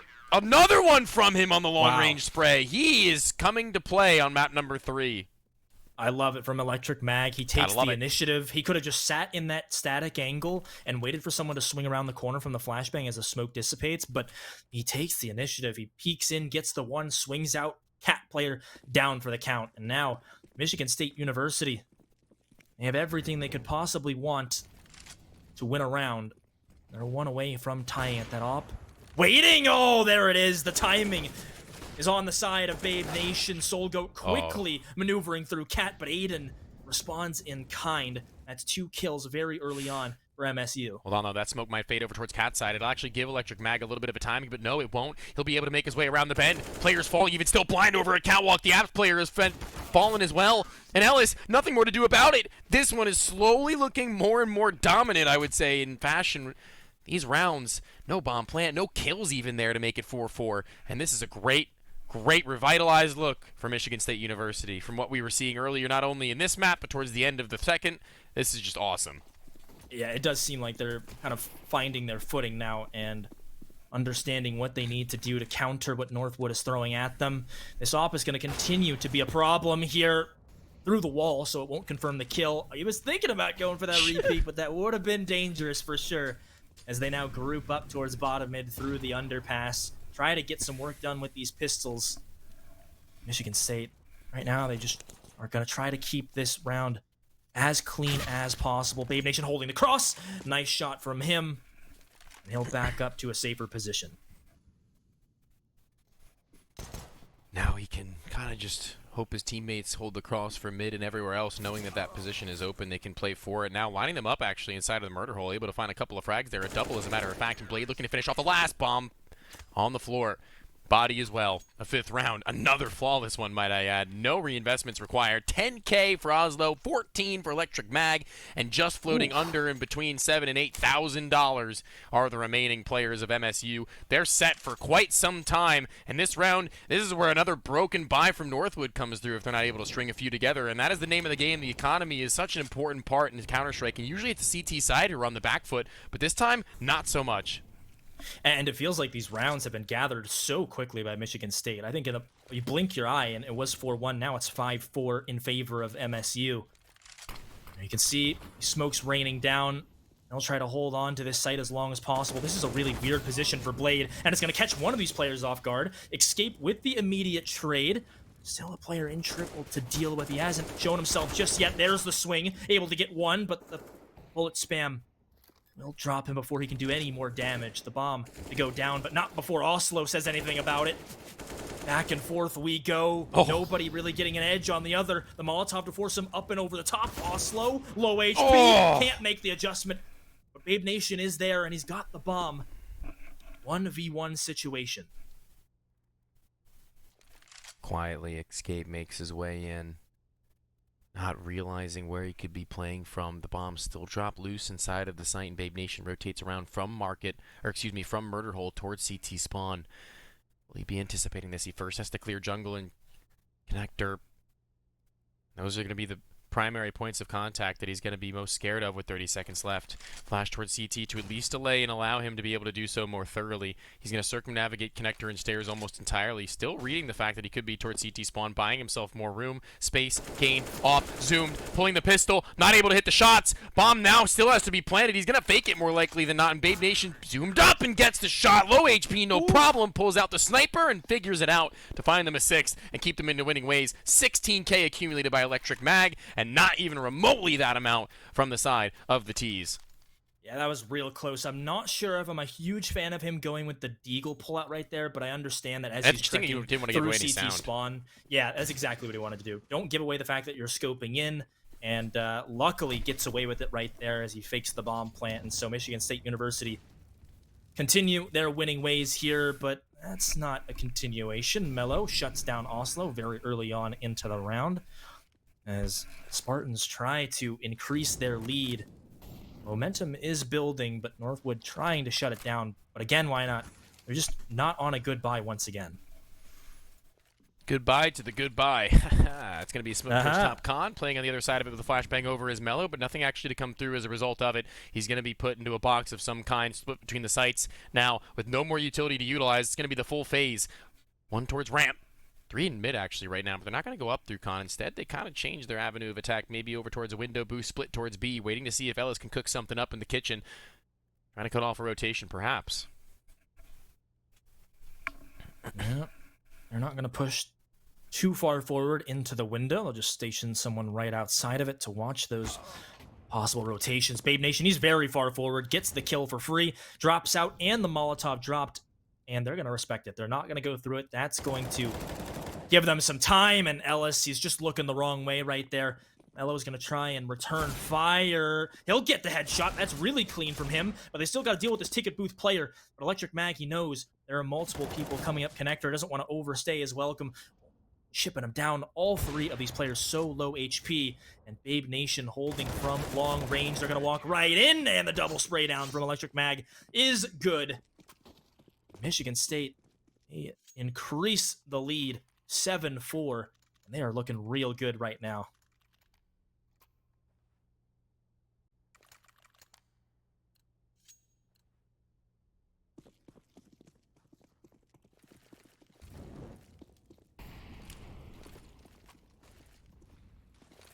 This is going to be just about a 3-round gap with 4 rounds left to go in the half. An early lead, an early pressure from this CT side. Northwood doing their best work on the defensive more often than not. We'll see whether or not that'll be the case later on. Mello not full clearing con. That's going to be his demise. It's going to be Blade to catch him on his fall in through the smoke. Ticks not close enough in range to be able to do anything about it, but Escape does catch one on the top of the balcony. Good headshot, great even, as that opens things up now for a whole lot of different possibilities as the rotation is split. All right then. Chaos throughout the map of Mirage early on. And It is going to kind of spread out the defense for Michigan State right now. Just one player in Oslo holding for the B site. And you can see he's already kind of transitioned to a safer spot towards the back side of the bomb site. And indeed, he could be receiving this full push from Northwood right here and now as they gather up together.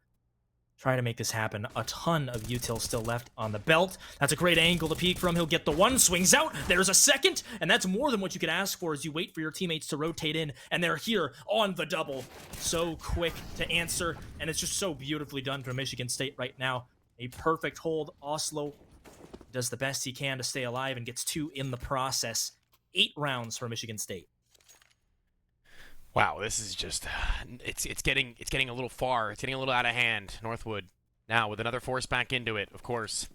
AK is decent enough. A Galil sacrifice for Ellis. Utility not looking great. Couple of smokes enough. Molotov spread relatively thin. Flashbang's the same. Ops posted over the top of this boost. He's got a player down low to help him out in his endeavors. The high-low, the good old 1-2. Not going to spot anything out, though. Mello will eventually make his way out late. Too little, too late? We'll have to wait and see. As Aiden spots out towards Cat. I don't know if he's seen anything really going on, as there was only one man there. And he, again, like I mentioned, he was really late to it himself. The op now rotated back towards A site from ticket. 3 players here. It's a good hold to have, as that will be the area of attack that they'll have to be more worried about than anything else. Mello not going to be clear from Catwalk. He'll have free reign up through Con soon enough, and Blade's going to have to be careful when he walks around this corner. Well, he might not. Yeah, well, there he goes. Yep, I was thinking maybe not. Electric Mag holding from underpass. There's the one. He's caught this player in sandwich, but he will be taken down, and that leaves Aiden in the 1v2. Bomb to go down on default, and I believe that he's been heard. And now he'll swing in. Really good kill there. 1v1. Molotov in hand, and that's exactly where Tix is sitting. He's got to swing out. The spray, a little errant, but it's good. Just barely and just in the nick of time. Really glad that he had that incendiary grenade on his belt, as it helps him out in winning the 1v2. And Michigan State can do no wrong right now. Why not on the CT side? 9-4. Woo! That's a love-hate relationship you have with the CT side, perhaps in some instances when you feel like you're getting run over, but this is not one of those times. MSU really keeping a stranglehold on Mirage as it stands. Nothing going the way of the T side. Force buy after force buy. Another round where a bomb plan might give them a little bit more room to work with. A wiggle for an AWP for Mello. A game changer, a pace changer at the very least. We'll see what he can do with it. Abe Nations hasn't been crazy, but it's certainly been trading out where it needs to and finding the picks and the executions on the crosses and everything of that nature. Now Mello looking to maybe negate that, take him out early of play over towards his mid area. Now through underpass with his op, might I add. Actually, no, that's not through underpass. It's the wrong number. I can't read it. It's really very small for me. I apologize. That's the wrong number. Yes. I'm glad you mentioned that about Babe Nation. You don't have to have an opera go absolutely nuclear. No. As long as he's consistent, he's hitting his shots, and he's covering the angles properly. And right now, that is the case for the Michigan State Spartans, as it's another slow, meticulous round from Northwood, consistently able to get through mid here. Michigan State are allowing that to happen, and Blade, he's going to get pressure down here, but nobody's looking towards his direction. See ya. That is pretty interesting. He'll get away, but in the process of all that action happening, that's 2 kills from Mello with his own AWP. And maybe this is finally the breakthrough for Northwood after losing so many in a row. Abe Nation misses that shot. He gets dropped. And also pretty far away from the action, so I assume he'll just save this AK-47. Yeah, best idea. Oh, it's really his best attempt. It looks like that would have very nearly been his life lost. But able to find that frag. Now playing inside of the market even so, if they continue to hunt him down once again. Similar scenario to the late rounds of overpass, excuse me. They might have actually floundered the attempt at the hunt. Maybe a little bit too overzealous in trying to take the guns out of their hands. Oslo, he's going to be ready and waiting for them should they come his way. Soul Goat, 52 HP. Going to be an easy target for him. Top side of the van, though. Not really ready for that one as he jumps across, able to find the kill. Good enough. Keeping enough players alive to where it might have been worth their while. Not really a huge dent into the economy of MSU even still going into this last round of the first half, though. Well. I mean, Northwood, they'd really like to get 6 here because, you know, no matter how much or how good of a player you are, how stable mentally you are, if you see double digits on the board after the end of the first half, there's a little inkling in the back of your head that's going, man, they really got 10 on us. That's rough. So Northwood are hoping to not have that happen. Babe Nation just exposing a little bit too much of his shoulder right there, unable to land the shot, but luckily his teammates are covering for him right now. That's 2 kills going their way very early on into this round. Time a ticking. Got some decisions to make back towards A. Majority of the bodies head. 1 split out through mid. A man disadvantage make it 2. And they've got a lot to crack open with only 2 members setting up the utility for Ellis to make his lurk effective. They've got nobody holding directly towards Con for the time being. Nobody from Cat, nobody from Jungle, nobody from CT even. Every player inside of the site. Oh, I think he spotted him. Yes, he did. Fires off a shot. And now the jig is kind of up. It's going to have to be him taking a raw duel and winning it out as a result of the utility being tossed out by his teammates. No longer is it going to be him with the silence. No longer him with the effect of surprise, the element, and it will be MSU to clean up the last round of the half to make it 10-5 flawlessly, as a matter of fact. Mello 15-10 leading the server, 14-9 on the other end of things is Electric Mag, and we go the distance 5 rounds gap. That is huge for the side of MSU. Yeah, they've got to be feeling real good right now. That was a fantastic looking CT side, off to a slow start once again, but it was the same way on Overpass, and they ended up kind of coming together and keeping it close. This time, they've come all the way back from that 3-round deficit and have now a commanding lead. They're on the T side now, so maybe not the most preferable side, but still Mirage pretty balanced. And if you can put together a good strategy, they could run away with this thing before second half even gets going. But as I say that, Soul Goat, he's cashed in on a kill. Really good looking shots here from Ellis. My goodness, the USP is tapping away, and that is about everything that you could possibly ask for if you're Northwood. That was a little too fast. It was a little too quick even. Yeah. That one kind of just runs it through very quickly into A. Shut down almost instantaneously. A timeout taken. Potentially a tactical, as they are going to start running out of rounds sooner rather than later. With the money situation being in the state that it's in, they can just save and try and go for something into the next. But double loss bonus could be upon them. I don't know. I would probably go for the save, because even if they do lose, they can go for yet another save after that and then be fully ready again as they go to 10-10. But, you know, that's just kind of a difference in calling styles. They might want absolutely everything they can go for and think, hey, we may as well go for a double. It's all a matter of opinion. Right. And, you know, they have rounds to spare.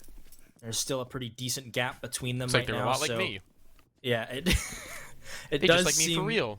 It really does seem like they're okay with no matter what decision they make. Pretty confident in it as well, as they'll just kind of sit back and wait for a sunnier day. A sunnier day that includes AK-47s, hopefully. And right now, just the 1 kill from Escape. There's another one. Another one. Another one. We walk it down into just Glocks, obviously. It's going to be a pretty cold day in hell when they run them over with no utility in Glocks. That would be absolutely absurd. But it has happened in professional Counter-Strike many a times before. It sounds like it's never happened ever, but it definitely has. More times than you would probably have hoped, to be completely honest with you. We'll see what goes well with the rest of this round as they just try and walk their way into B with somebody stuck on the left side of mid. He is absolutely locked down, and the same goes for B. Yeah, simple shot from Soul Goat. And Blade just narrowly misses that final bullet. Not like it makes too much of a difference, as Aiden, he's spotted in the apartments here, hoping he can do the best he can, and the answer is he can't do really anything, as Soul Goat pads his stats a little bit. Triple kill with the M4A4. And Northwood University off to the start that they needed to get back into this game. 2 rounds to open up the second half. But now Michigan State, rifles across the board for them, as well as plenty of utility on the belt to try and help them out in these executes and taking some map control as they try to retain this lead and increase it if possible. Somewhat of a bonus round for Northwood. Their loss bonus isn't huge. It's going to be okay for them to be able to put forward a couple of rifles into a buy into the next. A force that would be worth their while, or a half buy that can get them everything they need into the following. But as that lead stretches for MSU, should they be able to take this one over the line, it's going to get dangerous as time goes by. And this will be the rest of the round now. going their way if they can make it happen. Well, Blade is taking his chances here in mid, kind of on an island here by himself. He sees the player shoulder peeking from triple, but we'll just do a little bit of damage through the box. Nothing quite gained off of that exchange of bullets. And now Michigan State, with time ticking, that's a deep smoke into the apartments to slow things down for a time. And now Blade kicking things into high gear. Beautiful entry kill. And luckily his teammate Electric Mag is able to deal with that van player, because it seemed like he was going to get traded out. But it's clean work from the boys of MSU, and they'll get that bomb down. And with the money not being great for Northwood and all of them towards this A part of the map, they are indeed going to try and hold on to these weapons. A good answer from Michigan State. First gun round in the second half, and they convert it perfectly, only losing one player in the process. And as this time ticks down, they'll have a little bit of a breather, a little bit of a chance to catch their breath and reassess the situation. Yeah. Now, spread between one another, relatively far from the incursion tees. They get this round, they get that bomb defusal plant. Oh, holy crap, what a swing! He came out of the woodworks for that one. He was prepared. Jumping and not ready for it. Electric Mag, he'll be like, all right, he was window. It's a blinder. Yeah, but it's okay. That's all good. Just a little bit of extra money put into their pockets. They've got buys, but even still, MP9 carried over. Going to be a little bit of extra cash saved up, and maybe they can utilize it to their benefit.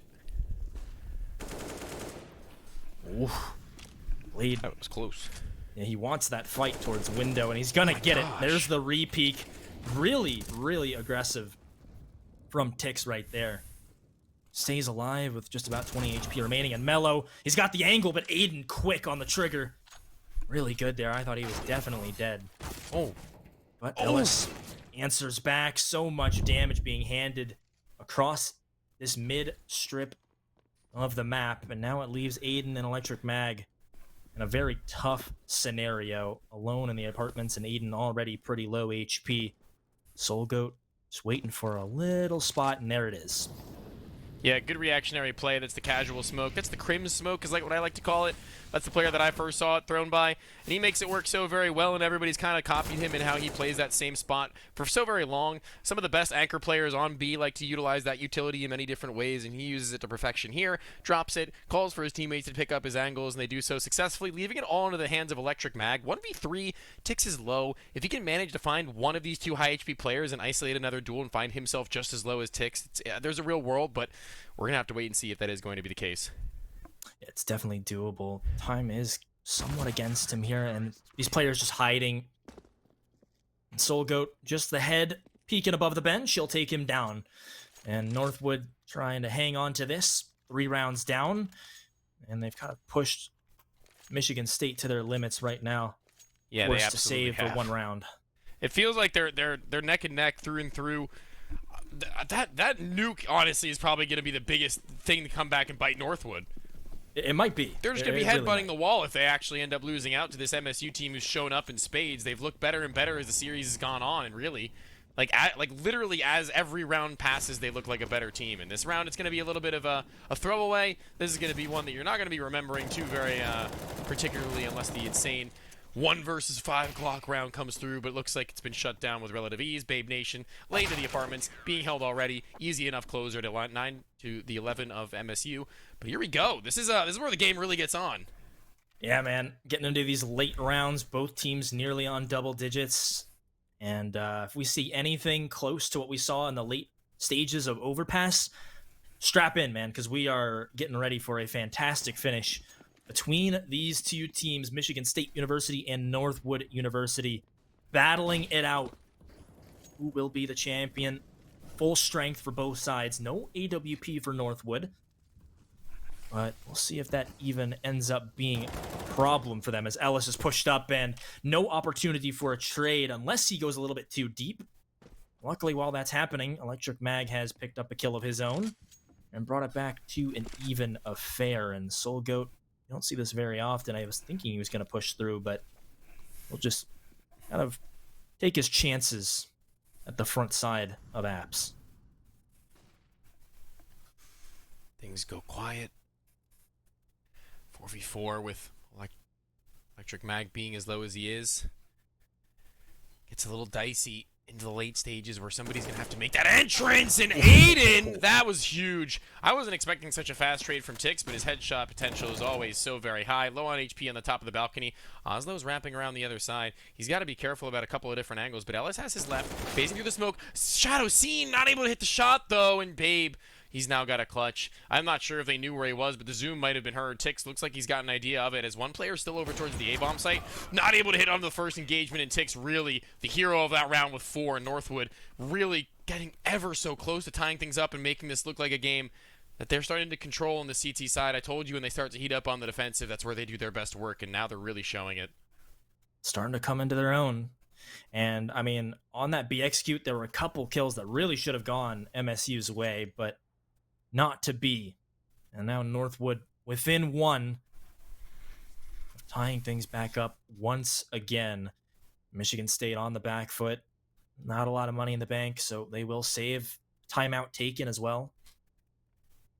Want to talk things over, discuss what they can do to adjust to Northwood as they are really barreling back into this game. And it was a 10-5 half. And MSU only putting up 1 on their T side so far. Need to see a difference, a change that will allow them to build up that momentum once again. Is that tied game where everything gets really scary, right? Because for every round that you feel like Northwood should be winning, maybe like for every 2 or 3 even, Michigan State should be getting 1, but it's getting to the point now where they've won 1 for the 6 that Northwood could put themselves onto, depending on how this one turns out. The loss bonus having accumulated a maximum potential for Michigan State to have everything they need into the next. AK on Aiden, something to work with at the very least, and he's been looking pretty sharp on some of these quick, early, snappy 1 versus 1s. He's even taking the pre-fire angles to heart now as the nade goes deep. They drop off of the catwalk and not run through the smoke as the bomb is still on the other side of it. He's going to run right into the open arms of the sniper rifle as now they continue to pin player after player against the wall. Nothing going their way, and they will manage to get a singular kill. Mello losing his, but will they be able to retrieve the sniper rifle? I have my doubts. Yeah, I mean, that is good that they do drop the op. Doesn't seem like Northwood are too keen on going for it early on. Scared of the fact that Michigan State could be hovering around this, trying to bait it out. But look at Ellis. Goes through connector, gets his head ripped off by the Tech 9 of Blade. Now all of a sudden this is somewhat manageable here. Tix pushing in to see if he can catch one of these players looking the wrong way, and indeed he will. Headshot lands, and it's all down to Blade, who already has 1 kill in the round, but with just a Tech 9, no utility to speak of, don't know how much he can do. He will be able to pick up that M4A4, give him some semblance of a chance. It's really all about timing. Always is. It's what it always feels like as we do go with 2 kills into this next round, into this 23rd. Probably the most important of the game, to be completely honest with you. We'll see how it pans out because it could be the tide turner, the game changer, the shift in momentum that either of these 2 teams need to really swing out in this best-of-3 series and close what is the grand finals, might I add. There is no more. This is it. Do or die. Now or never.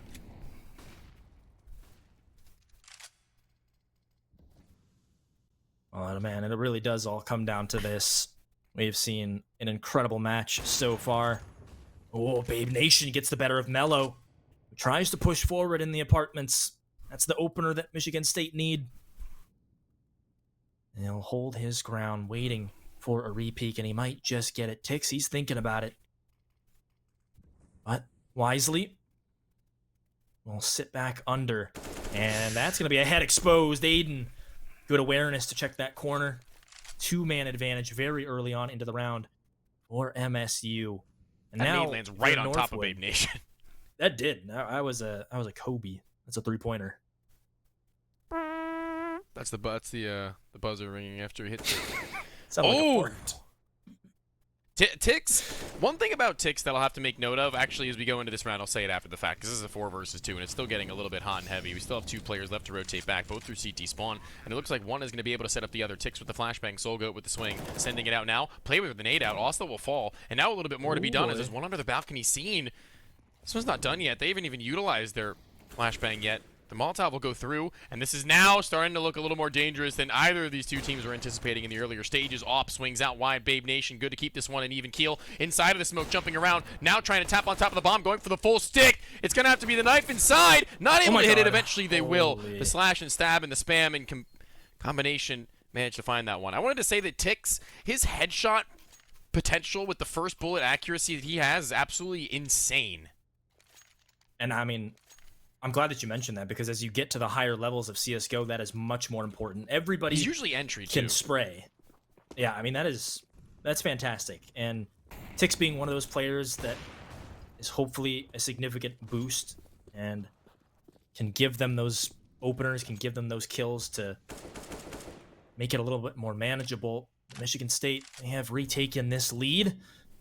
Very scary 2v2, but they come through. Trying to extend it. Mello right back with it. Quick 2 shots with the AWP. And he might have another one. Crosses right in. And he is making the best use of the big green right now. With Aiden now tagged to very low HP. How much more can MSU do? Yeah, this is real tough. Sooner or later, Tix is going to get what he wants. Yeah.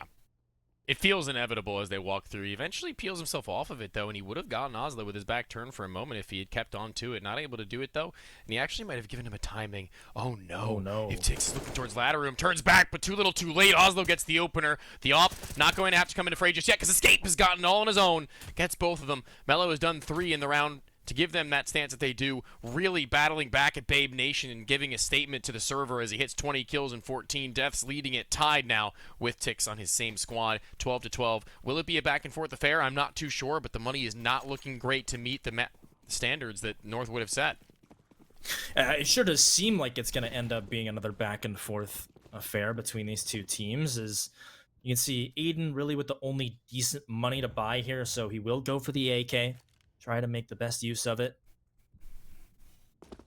4 players in apartments, just the 1 lurker for Babe Nation, trying to keep these A players in place, keep them occupied, not allow those early rotations that can kind of swarm these players. From what I'm seeing, Michigan State, they're going to contact this. Oh, that's a bad flash. That is unlucky.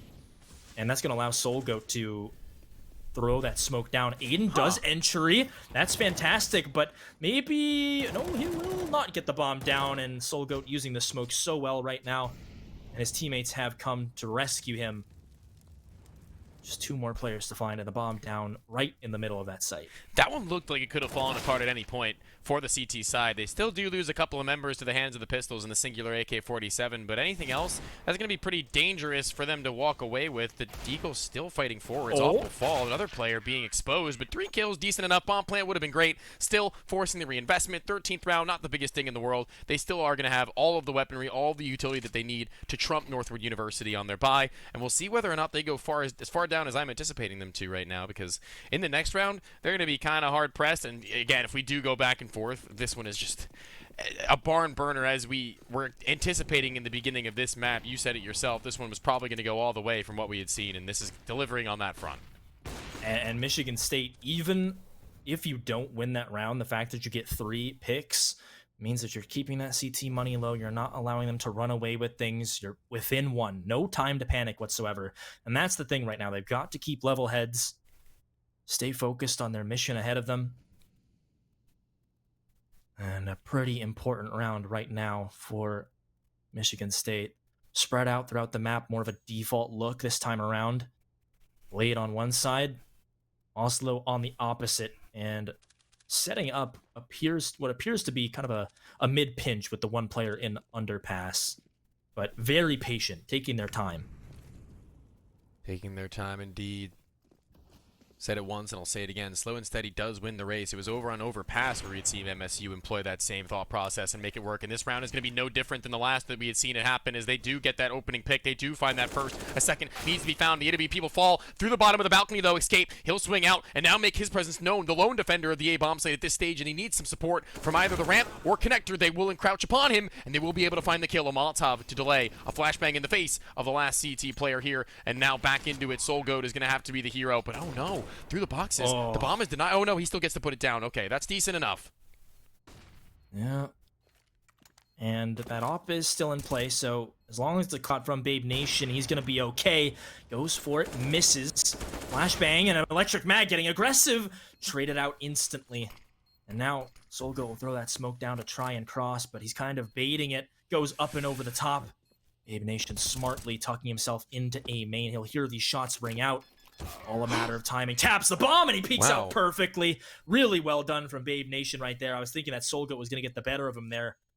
But no, pushes back into A main, holds the angle perfectly. I'm kind of surprised that Soulgoat doesn't decide to defuse the bomb a little bit less exposed to A main and a little bit closer to being inside of that smoke, or at least on the other end of it. Obviously, a little bit of body would have been given away, but I feel like that's better than just completely looking down towards the bomb and giving your whole shoulder up. But even so, he'll do what he can. The timing wasn't very favorable for him either. He just wanted to kind of see the player as he got onto the bomb, and he wasn't able to do even that. But that's okay. Things happen. Life happens. And this round, this is going to be life happening right now at the fullest peak of potential for MSU. A dream come true that they have only pistols to play up against the secure 14. If they can manage another gun round, they're on for good lookings into that 15th, similar to Overpass, but in a much better way, a much louder statement to be made as the loss bonus isn't quite there for Northwood, might I add. It was there previously with about 3 or 4 rounds for them. Now, they're going to have only 2 as they go into that next, and a third potentially, but that's still not going to be anything too crazy if they fully invest. Danny, this could be everything.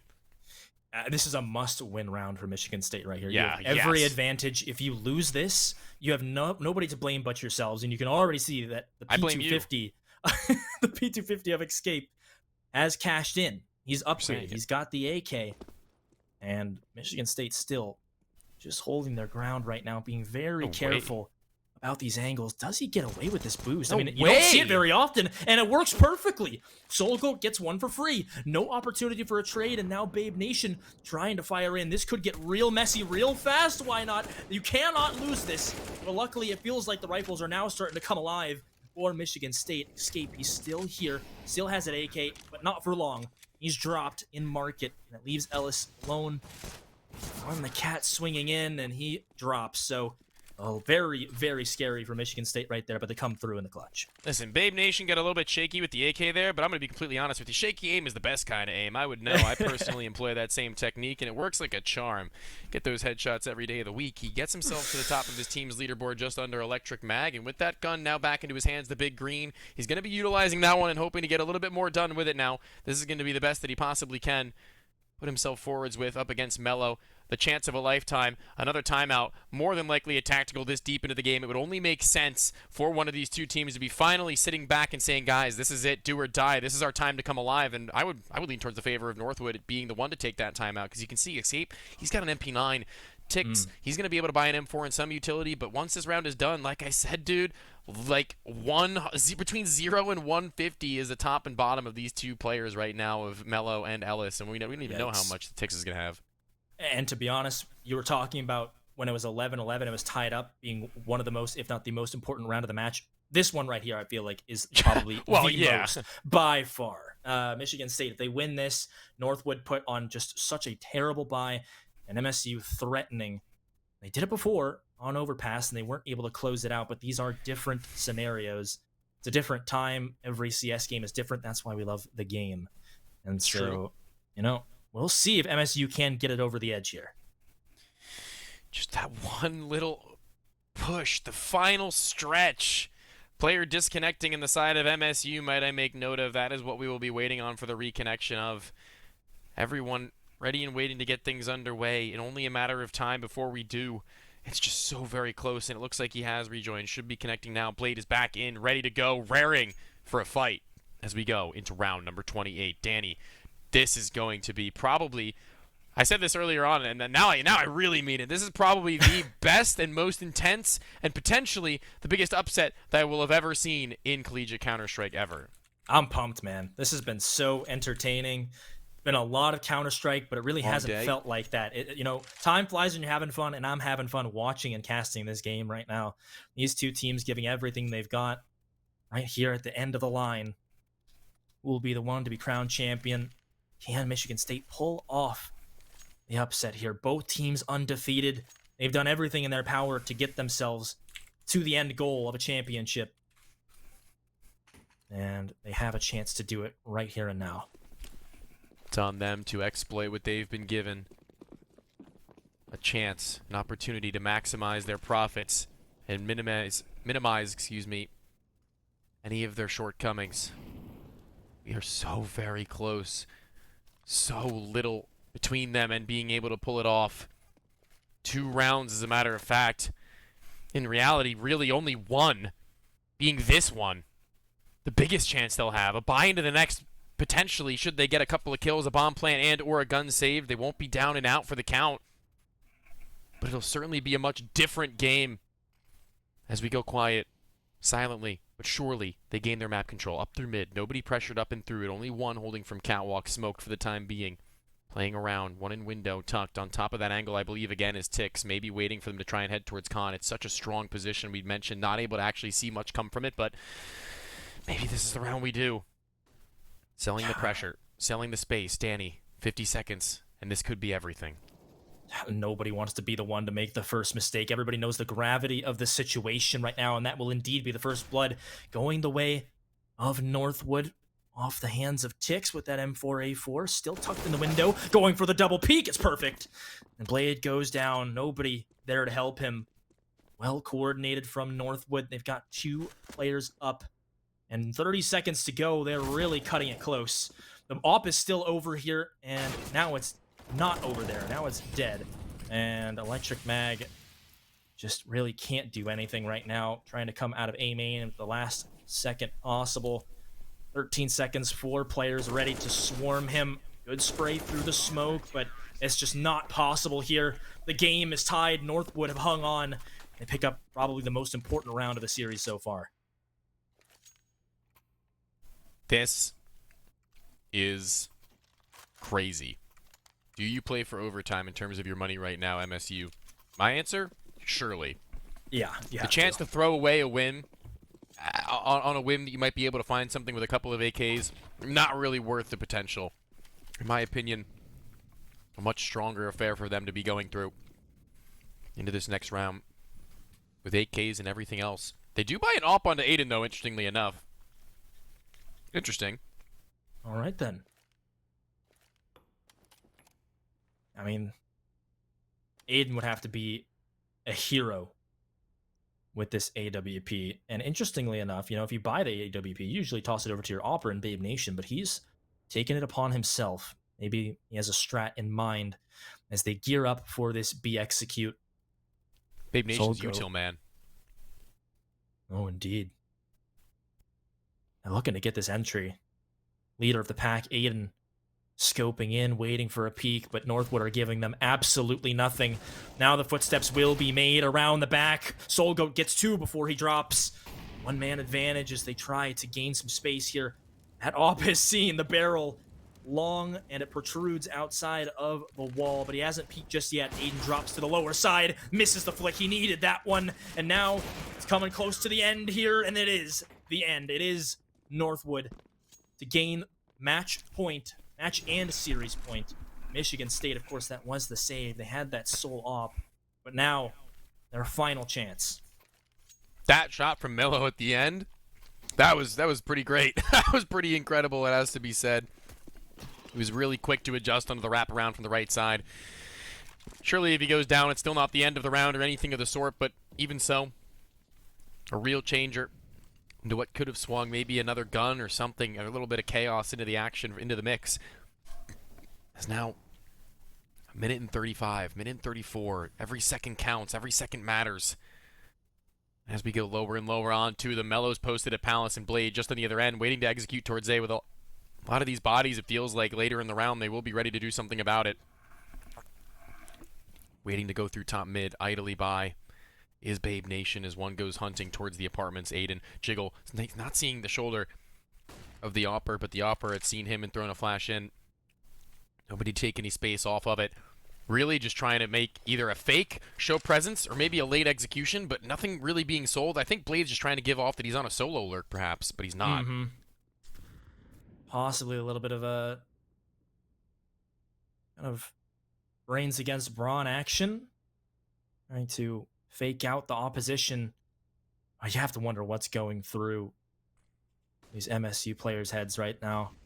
Backs against the wall. Here come the nades to fly in. The full-on execute the standard nades. Blade gets the entry. Aiden waiting for his time to strike as he goes through the connector. Trades back and forth, and it still comes out on top. Now Aiden emerges from the smoke like Batman. He comes through, flashing in from CT spawn. Not able to connect on that spray, and it's all down to Babe Nation. He's clutched before, but he's got to do it again, and he doesn't have a lot of time.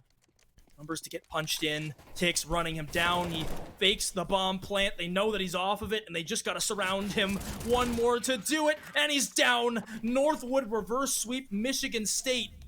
And with just the skin off the skin of their teeth, are champions of Collegiate Open Premier.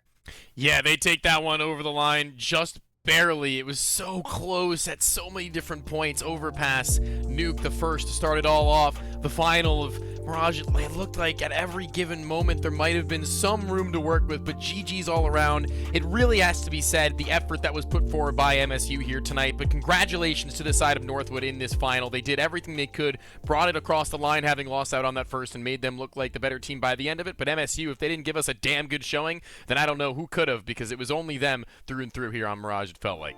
And I'm telling you what, man, I came into this doing a little bit of research beforehand on both teams, and I was not expecting it to go all 3 maps and for it to go all 30 rounds of regulation on the decider map as well. So this was fantastic to watch all the way through. Like you mentioned, Michigan State, they shouldn't be hanging their heads low about this by any means. They played really well and looked like a great team, one that can even match Northwood here. Just couldn't get it over the edge at the very end. And, you know, that is going to be one of these games where you look back and you're going to be staring up at your ceiling in bed late at night going, man, where did it go wrong? We were so close and they just couldn't do it. Yeah, absolutely. I think that is going to be the case for quite some time. So with that being said, that is going to be the conclusion for the season here in Open Premier Varsity. It's been a good one. Northwood do walk away with a victory at the end of the day. Unfortunate that MSU can't, but we hope to see them again real soon in the same level of form. Maybe next season will be theirs to take home because the improvement is certainly there as well. But don't forget that your mental health matters, so NACE Starleague partnering with BetterHelp to make it easy for you to start your therapy journey through live video sessions over the phone or live chats at your convenience are definitely available to you if you just click on the Twitch panel down below to get 1 month for free. Other than that, ladies and gentlemen, thank you so much again. My name, Why Not, joined by Danny. It was a great time to join you guys for this one. Hope to see you again soon, but until then, have a good morning, evening, noon, night, and we'll see you next time.